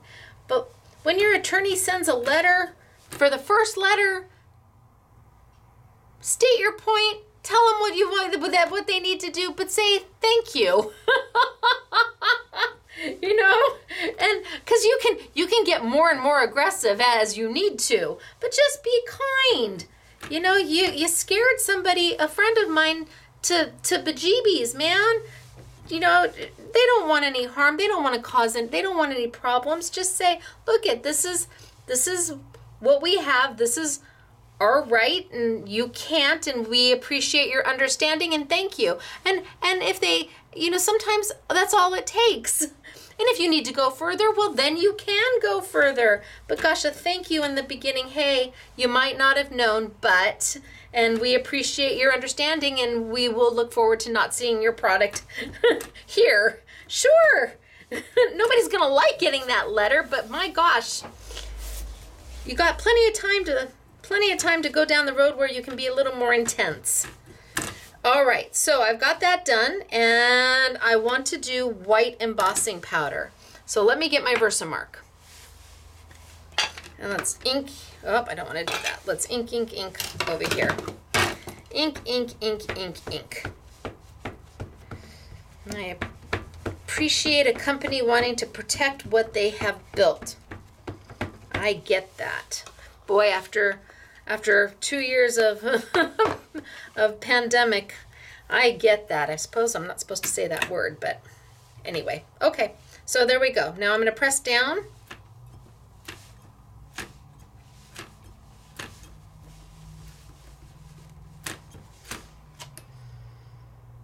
And I missed a spot right there. I can see I missed a spot.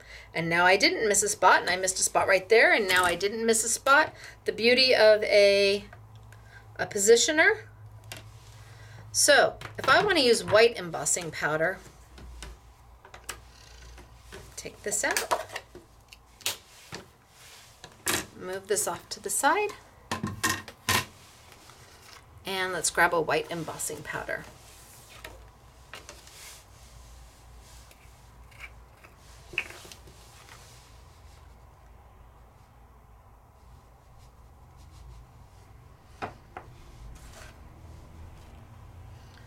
Let it walk itself on down, and you can see it's going to cover up where my Versamark is. It's going to kind of be hard to see.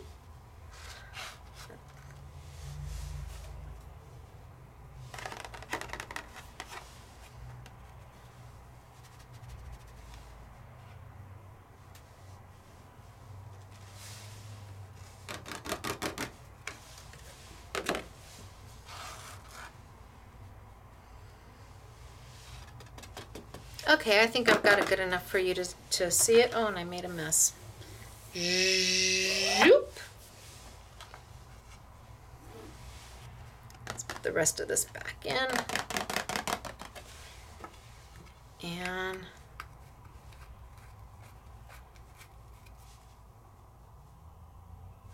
let's go. Okay, so let me heat this up. So I'm using a white embossing powder. Wow, I really did make a mess. A white embossing powder on white paper because, well, I want to color it and I can't use black paper to color it. The Tombow markers will just absorb right into the black and you'll never see the color.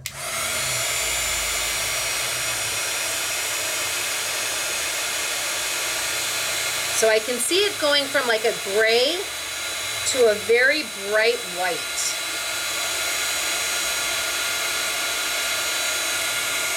I don't know if you're able to see it going from a gray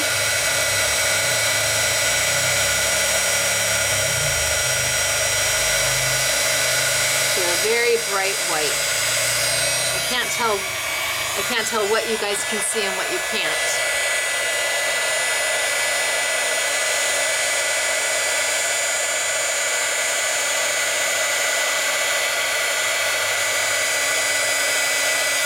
Okay, so just trying to, well, you can see kind of a reflection there of where it's embossed, and over here it's kind of dull. So that hasn't been heat set yet. So let's get it done.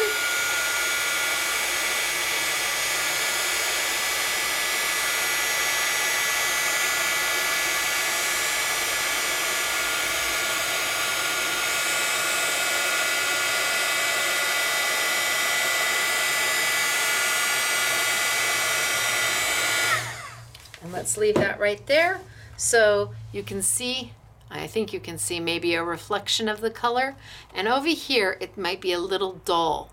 That's because this hasn't had enough heat to melt yet. So if you see a dull space like that, that means you need to go back in and add heat. Otherwise, it's going to brush away.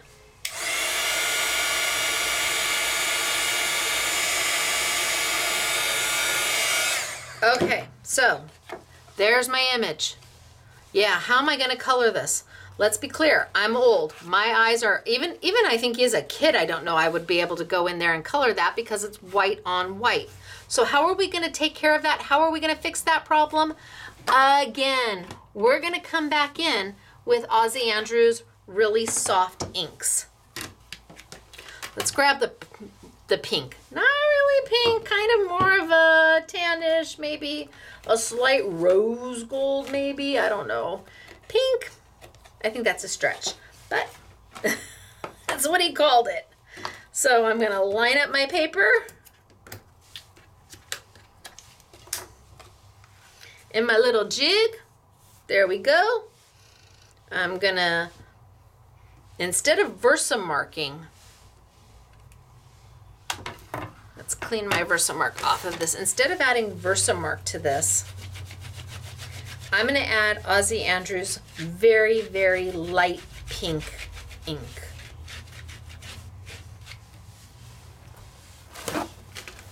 So I just use a baby wipe, paper towel. Feels good.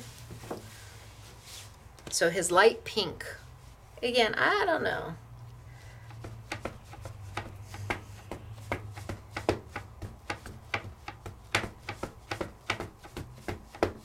Ink it up, and let's put it down.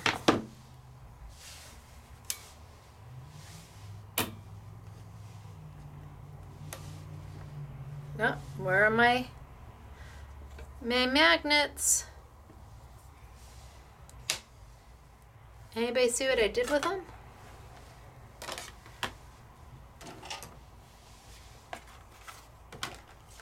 Well, they were here a second ago. Seeing my exuberance. Well, we're going to go with a magnet. Suppose I'll find the other ones later. Where could they have gone? Hope I didn't throw them away. Well, we'll take my gotcha tool and see if I threw them away. Okay, let's press down.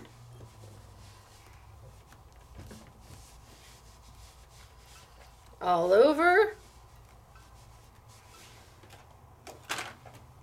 That's craziness.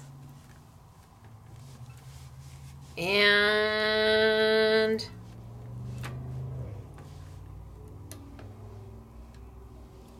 I think I'm good. I got a little bit of dark in there, but I'm okay. So now I'm more able to see what I want to color. Now I can go in there and I have a better understanding of what I want to color.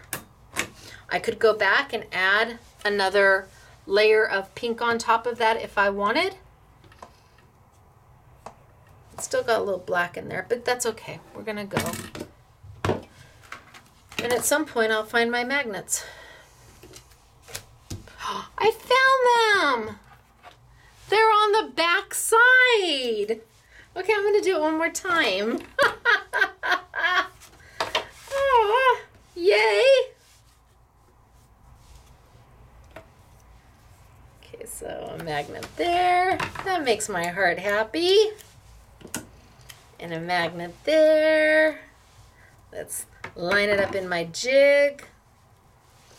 And let's go back with his light pink, or what he's calling a light pink. So it doesn't move with water. And I'm using it because I want to go ahead and color. And then white emboss. So press.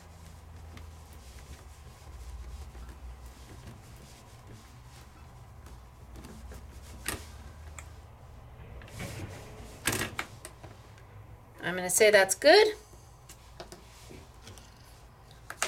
Leave my magnets there. Take this off. And now I'm good to go. So now I can see my faint image. It's almost like I did the gray. And I'm going to go in here and kind of do the same thing. So let's start with maybe a pinky rose. And a little bit of water.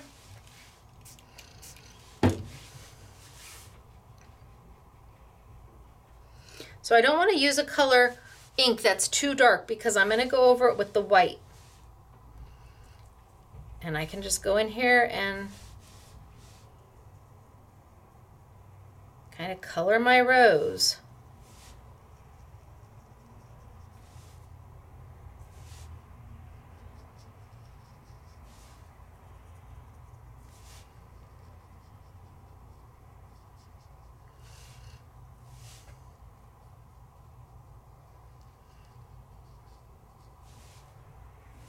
And I'm not trying to stay within anybody's lines.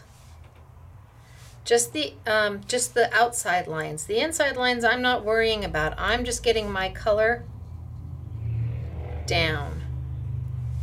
It's going to have some highs and some lows, and it's not all the same color everywhere.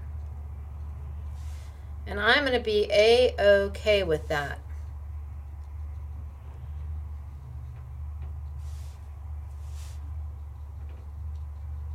So I can't really tell where my rose is anymore. I just know that that's the outline of it.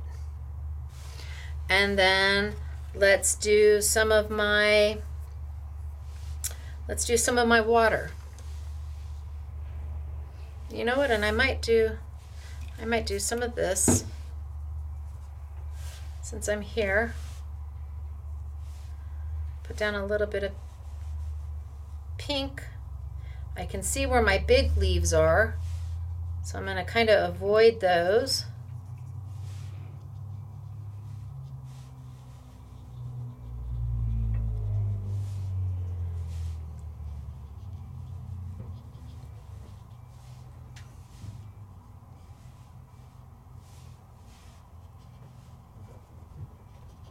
So I've got some pink down.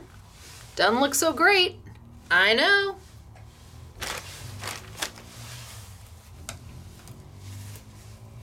And then let's throw some purple.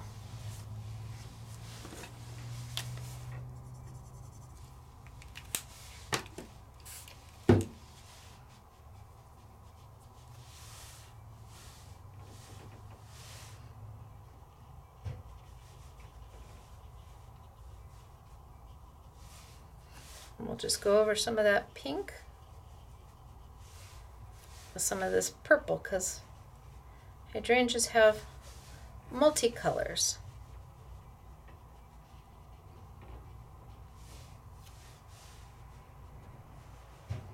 And you can see how quick I'm being.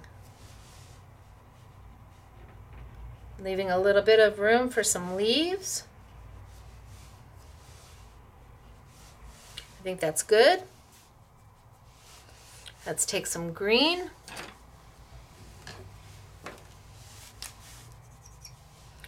Throw some leaves in there.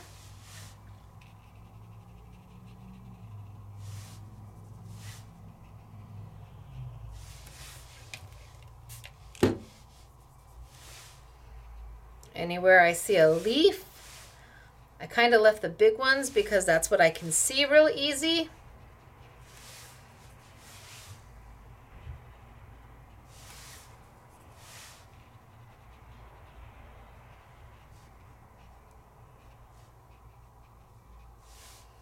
And again, kind of looking like a hot mess. And let's just do a little bit of water.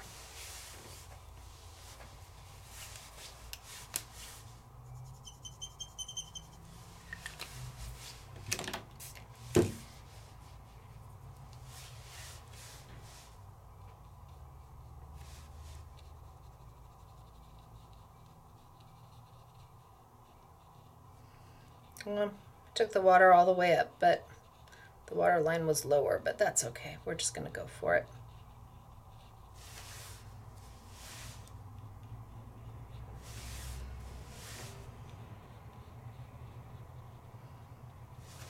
A little darker on my edge, just for some shading and some shadow. A little green because I know there's a stem in there.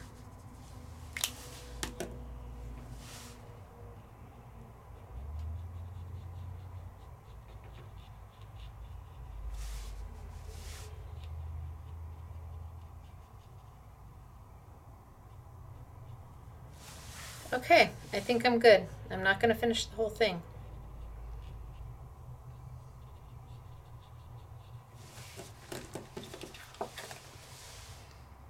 Now I'm going to take and I'm going to dry this. My heat tool, you can let it sit and dry, but I need it to be dry.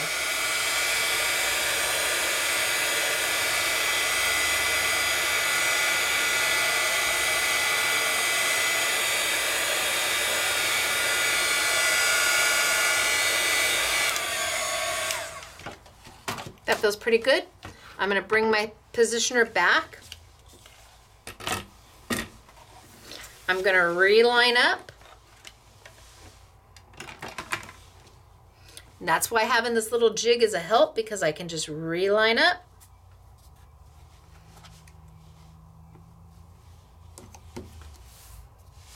And we'll see how close I am. This time I'm going to ink it with Versamark.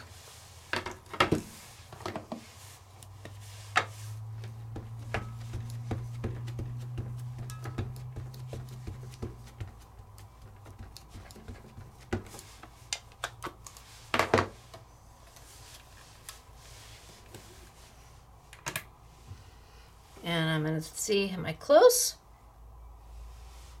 Well, as they say, no guts, no glory, right? Down we go.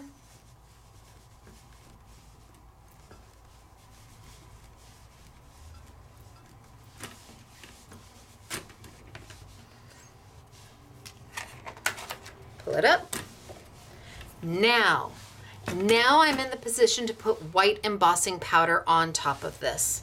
Now the white embossing powder, assuming my whole paper is dry. If my paper is not dry, then the embossing powder is going to stick to the wet. So you just have to take your heat tool or give it a little time to dry.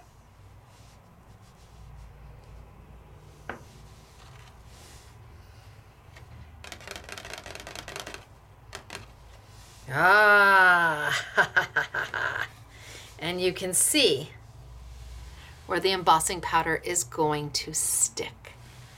And it lined up lovely. Now I didn't color the whole thing, so I don't need to do embossing powder over the whole thing because I'm not going to be able to see it anyway because I didn't color in before I added. If you want to use white embossing powder on white paper, whether you use the pink or the gray, this is an easy way to be able to do it. easy way between these two colors to stamp ahead of time, color in, because you saw we did it here. We stamped with the gray and colored in. I could have then taken the gray, gone over the top, and used a white embossing powder. Absolutely. So let's go ahead and let's heat this.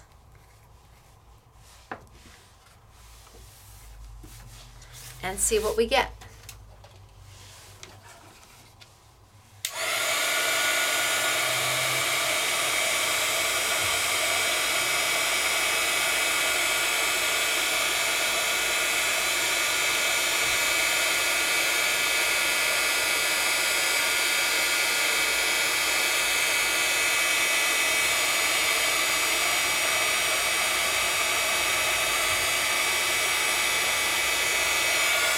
Okay, so I want to stop there just so you can see the difference. This hasn't been heat set yet. Look at the difference. Now all that detail comes up. All that detail becomes visible again, where if I just put it on my white paper, man, this is hard to figure out what to color and where to color it. This is hard. This is easy peasy. And the white looks so elegant.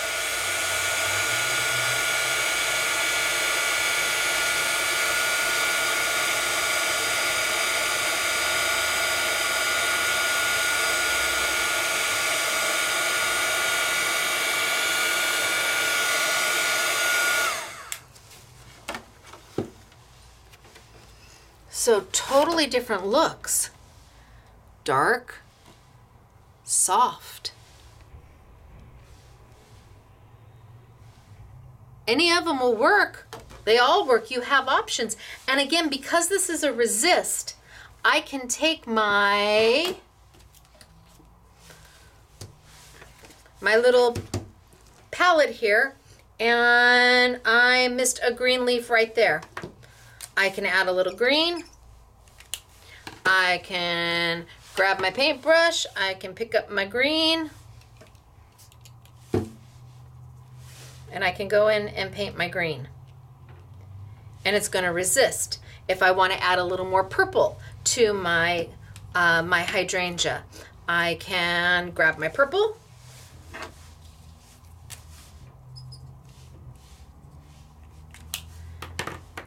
Pick it up and go in, and anywhere I want a darker purple, I just paint right over the top of it, because that white is going to resist.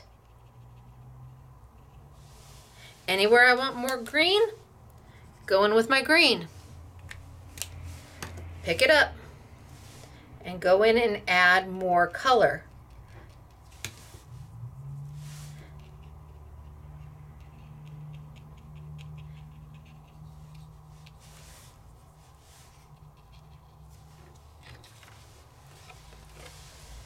But by coloring it first with that soft pink or that soft gray, then coming back and being able to put white embossing powder over the top, it really is so pretty.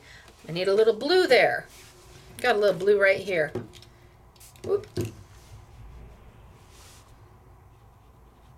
There we go.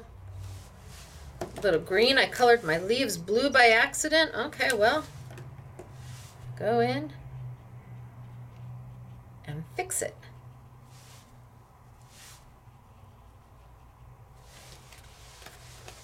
You can do this.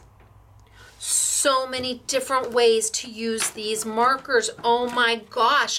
And I haven't even die cut for you yet. Okay, so we have done white embossing powder, where we started with, we stamped with the Easy Inks, the outline inks from Couture Creations. And the reason I use these is because they don't move with water and the color is very soft. So we did that. We stamped with that outline ink in gray and watercolored in, almost making it look like it was hand sketched. We went ahead and we used black embossing powder, and we came in and colored with the Tombow markers. We stamped with just our Hero Inks Hero Hues India ink and colored with our Tombow markers. And we used the Tombow markers as we use their blender pen, which will take a marker that has fully saturated and dilute it down so that you can get highs and lows and shadows and midtones and all of it out of one marker. So we did all of that with Tombow. All of that. Crazy, I know, but I have dies that I have to show you. So there are 4 dies. Each stamp comes with a die. Each die will have an opening. This is the door. They are beautiful. Let's do this one and this one and this one and this one. Okay, so I'm gonna take the door, and I'm gonna take, I think this one right here, these 2. And I'm gonna cut them super fast for you. So steel rule die, or chemically etched die, a wafer die. It's wafer thin. These are going to require a precision base plate. My Simply Defined dies often require a precision base plate. I'm going to bring my Sizzix Big Shot machine right on over. When you get your Big Shot machine, it's going to come with a base platform like this. It's going to come with a solo shim that you will need to cut wafer dies with, and it's going to come with 2 plates. Clear. They're going to be beautifully clear when you start with them. Eventually they're going to look cut into, and that's what they're meant to do. What doesn't come with your machine is a precision base plate. And to do my dies, it's imperative you have this. This is a chrome plate that sits right on top of everything. You put your paper down. Let's see, what paper do we want?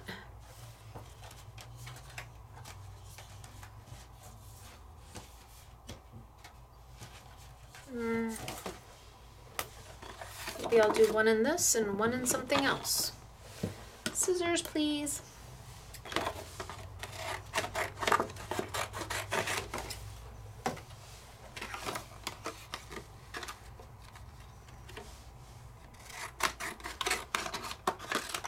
So you're going to put your base plate down, your solo shim down. Typically you would put one of those clear cut plates down, and then your paper, and then your die, and then another clear cut plate. But because this die is intricate, you need that precision base plate with the metal facing up. If you can read the directions on it, you're doing it wrong. If you're about to send it through like this, stop. I need you to turn it over. Can you use a precision base plate with the new Switch machines? Yes, yes you can. And Switch machines have begun shipping. We're doing 20 machines about every 2 days. And, well, they're on their way. Yay. Okay, then I'm gonna just grab my do not cut plate to go over the top. I'm going to put this at a slight angle so I don't get a ka-thump, and I'm going to wheel this on through. So again, the dies will come with the stamps, or you can buy the stamps solo. So 1, and then because I know it's intricate, I'm just going to do a rotate and send it on back.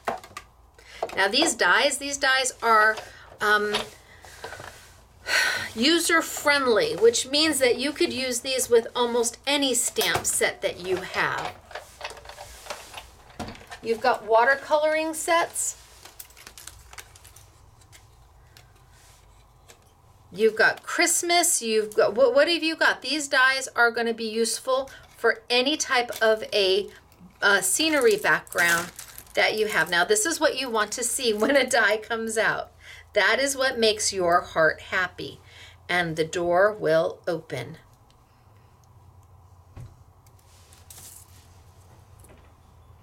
There's a score line. Take a folder and score it over. And then let's see. Right here.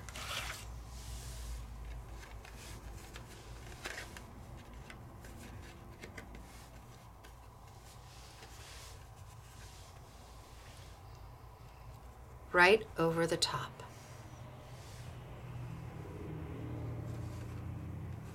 So imagine all the things you could use this die for, all the things that can go behind that door where you already have stamps that this is going to work with. And it is a full A2 size. You can see the die and the stamp. They were meant to go together, but the dies will work independently of the stamps and the stamps will work independently of the dies. Let's see, how about I do maybe something in a rose gold? Well, I don't know how we're going to like it, but we're going to do it. Let's take this one. And then each of the dies will work with the different stamps.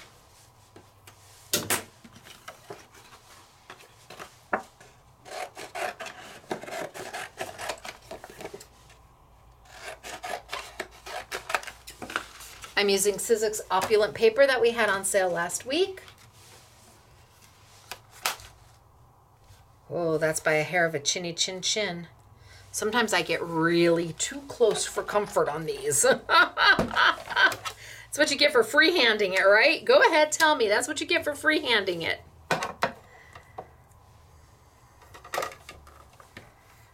Let's see if I'm gonna be okay. I'm going to send it through once, and then I'm going to rotate it just because I know that this is an intricate die. A little rotate, that's all it needs is a little rotate, and send it back, and let's see what we get.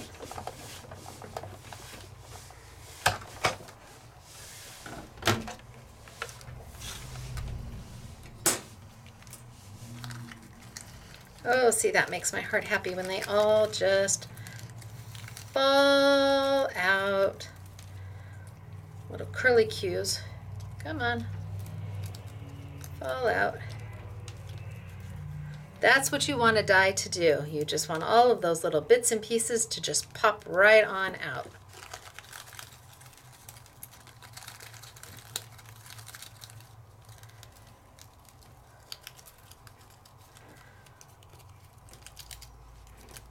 Giving you the detail of the die.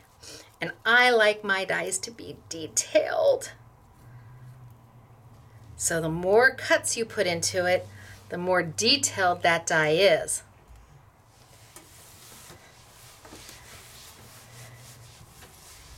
Usually with stamping, with dies that are for stamps, the dies frame the stamp so you can stamp it and then you cut the whole stamp out. I wanted my dies to be able to work independently of the stamps or with the stamps. So now I'm able to put that on, and again I just have to fold it back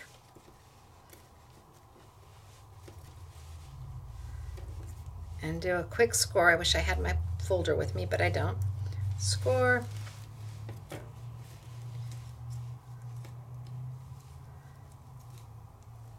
Score. So now I can put it on there. And it's what's behind the window when you open it up. I love them. Wait till you see the samples. So there's that one.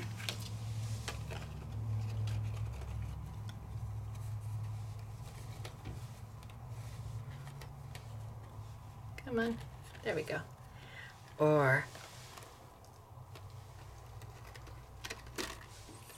that one, and when you open them, it's like, oh, it's such a good moment.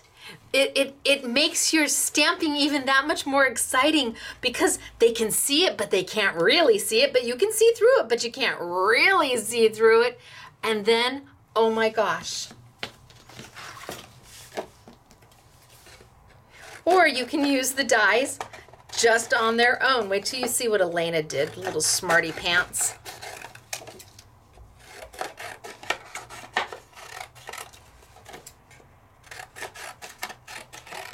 Oh, that's my free hand. Boy, that was bad. But that's okay.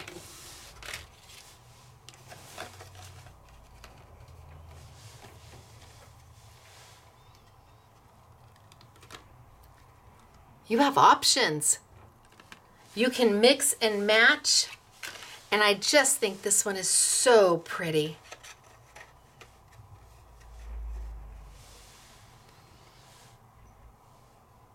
And then if you finish all of this, there's the rest of the garden and a little set of wood steps going up. And it takes that what you thought looked like meh, and it makes it look like, oh, that looks so good. I love it. All right, so I showed you quick die cutting, but let me get to what's on sale, and then we'll do samples.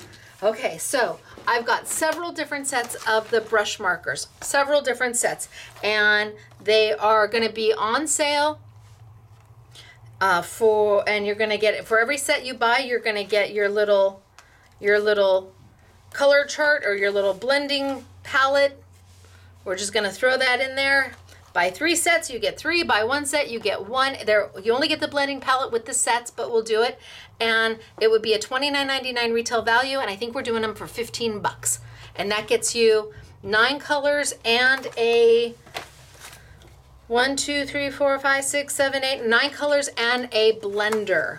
So we've got that on sale. I will have all of the open stock markers on sale. So if you don't want any of the sets, no problem. You want to just pick some colors? Absolutely. There you go. They'll all be on sale. I will have the Hero Hues and the India ink and the India ink refill on sale. We did Versamark and embossing powders last week. I will do the Couture Creations outliners. We'll do an I Want It All or open stock, so you can have both or just one, totally up to you. I've got the, I think it's Vason, maybe. We'll have their stamp platform on sale for you, and we'll have extra magnets. And then, gosh, let's do these first. So let me show you the stamp and die combinations first. So you're going to get the stamp and you're going to get the die in this set. You're going to get both. And what you get is, there's the stamp you saw me work with, there's the die by itself, and then here is the stamp. Oh, it's upside down. Miss Elena. Wait, there's the stamp and die. No editing. What you get, what you see is what you get. She's going to be going, oh, did I do that? Yes. That's okay. I do silly things like that all the time. Good to know I'm in really good company. Then I have the second set.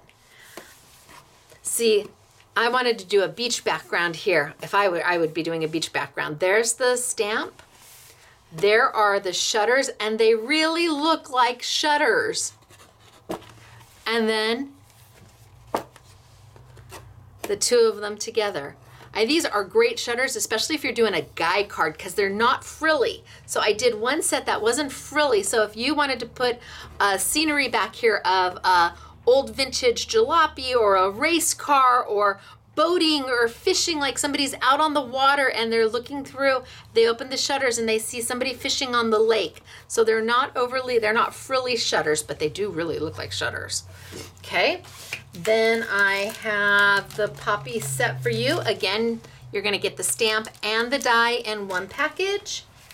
And here is the stamp that we used. We did that one today. Here's the die. And then you have the stamp and the die together. And then the last one is the vertical. So the stamp and the die are going to come together. So there's the stamp that I did. Here's the die on its own, and then the stamp and the die together. Love this. And then if you would prefer, we have just the stamps, and you can buy just the stamps. And we'll do an I Want It All for just the stamps, and open stock for just the stamps. We'll do an I Want It All for the stamps and dies, and open stock for the stamps and dies. So that's what's on sale, I think. Now let me get to the samples. We're going to start with Miss Belinda. And she just kept it super sweet and super simple using the shutters.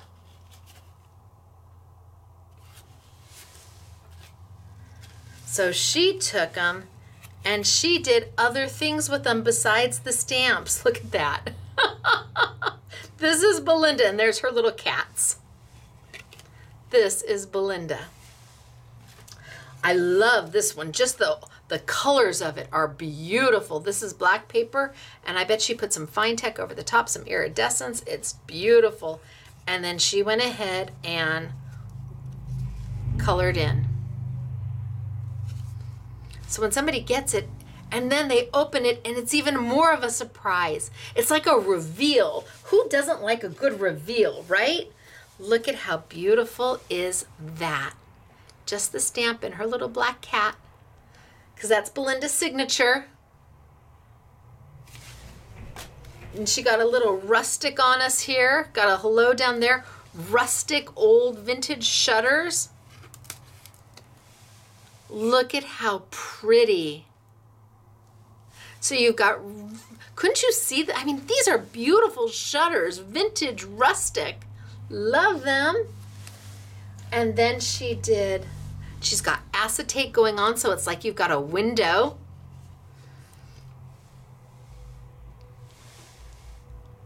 Belinda rocked it. Look at that. That's amazing. And of course she did. Of course she did. Of course she did. She did a Halloween. So she took and she spooked up. I mean, she really spooked up. I love it. It's all tattered, and she did it all in black, and it's just a mess, but it's a pretty mess. It's a perfect mess. Well done, Miss Belinda. Great job. Yay. Then we have James. So James did one of the cards I showed you in the beginning. He was afraid to color. So he just did this one.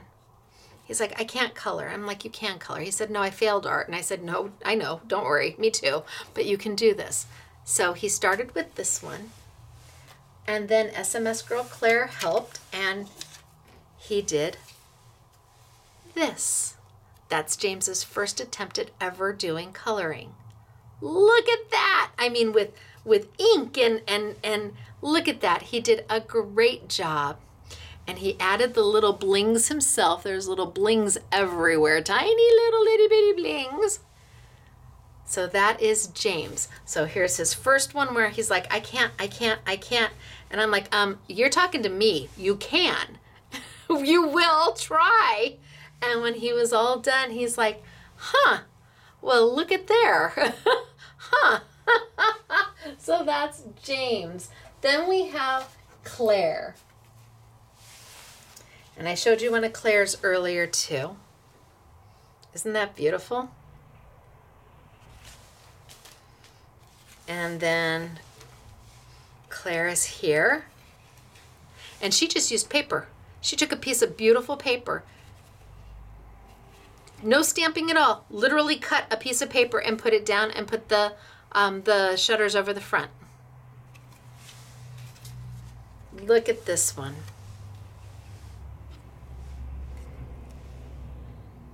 Well done, Claire. Honestly, the girls are so phenomenally talented. Love it. And she made more greenery on hers, and I made mine more sky with a few little shrubs. Oh, look at this one. Again, with a piece of paper. No stamping at all. Just use the die. That looks amazing. This is all Claire. Can you tell the girls like this, like the sets?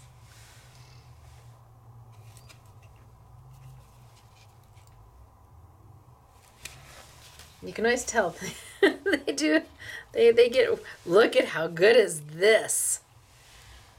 Oh, with a little bit of bling in there, a little bit of glitter going on. So, what does it look like? And then bam, here I am. And here she did this one. Just the stamp. And I'm not sure. This might have been a Claire James combo. I don't know if this is it or not. I know that they were working on one together. Just the stamp. And here is, look at how fabulous is that. So, reveal. That's a happy moment. So that was all Claire. Now let's do Elena. And Elena, well, girlfriend, she changed things up. Yes, she did. So the first cards I'm going to show you, she took the backgrounds and made them just backgrounds. So she just took the door and used, she just covered over the top of the door to use it as a background for something else. Here are the shutters. And she just used it as a background. She just put something right over the top of it so they don't open anymore, but look at what you get. Look at this one. Again, they don't open anymore, but look at the background she made with it.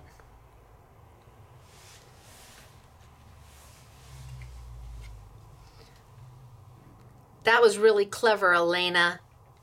So you don't have to use them as shutters at all. Just make them as a background. Just close the doors up and go right on top.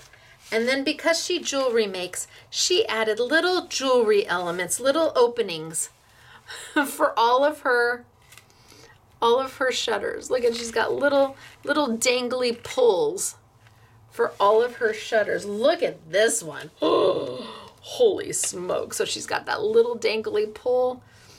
Oh my gosh. That's beautiful. And I love the little dangly poles. And here she has actual little knobbies. Look at the little knobbies on there. Aren't they cute? These are Elena. Elena does jewelry making too, you can tell. That's where she has all the little blings from and all the little jump rings and... Okay, so she's got little pulls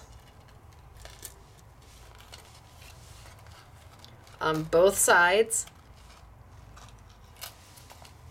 Cute.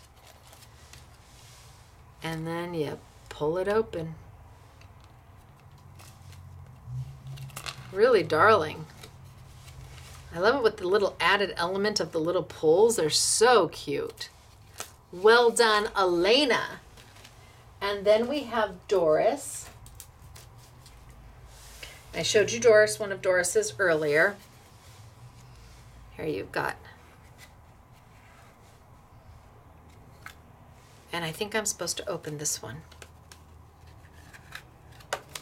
Yep. And here's your insides. And I think it's Fred's birthday. So if it is, happy birthday, Fred! Beautiful, isn't it?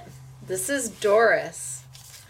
And then she just did a card using the frame, using the shutters. And just put a beautiful piece of paper on the inside. So using the dies independently without any stamps. Oh, this one I'm supposed to look in. Okay, I'll look in. So you've got the rose gold opulent paper for your shutters. Look at how beautiful is this.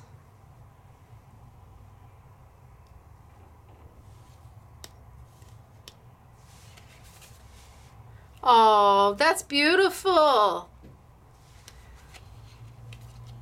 Love these.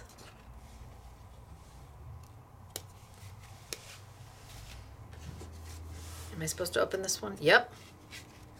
Wait. The little tab got pulled out. Okay, so here is her door.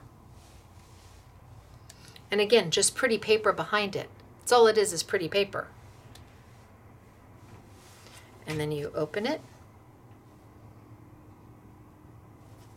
This is all Doris. I'm supposed to open this one.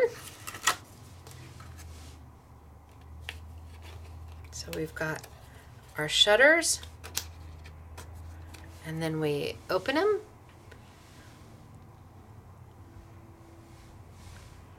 Well done, so pretty. And close them. And then we open. Oh, and she's got a cute sentiment. She's got to have a fabulous day in there.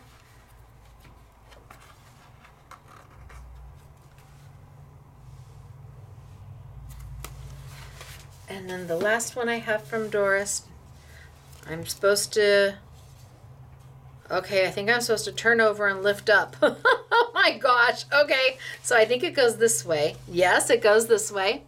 So there are the shutters. She's backed them with vellum. Open it up. You've got a beautiful piece of paper. And then you turn it over and lift up, and she's put a place for a gift card. Of course she has. Well done, Doris. Stunning, beautiful, gorgeous. Love it. All right, and then we have got 2 layouts.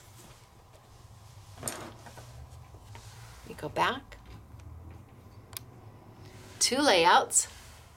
See, I think we're crooked, but I don't know. Okay, so this is from Claire, and behind the shutters is the cat.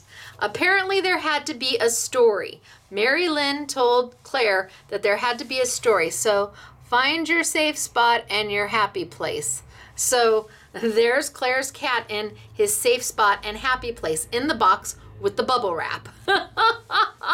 And then down here, look it in the box. Is that so cute? There's Claire's cat. So here's her layout. She's got the stamp right here that she fussy cut.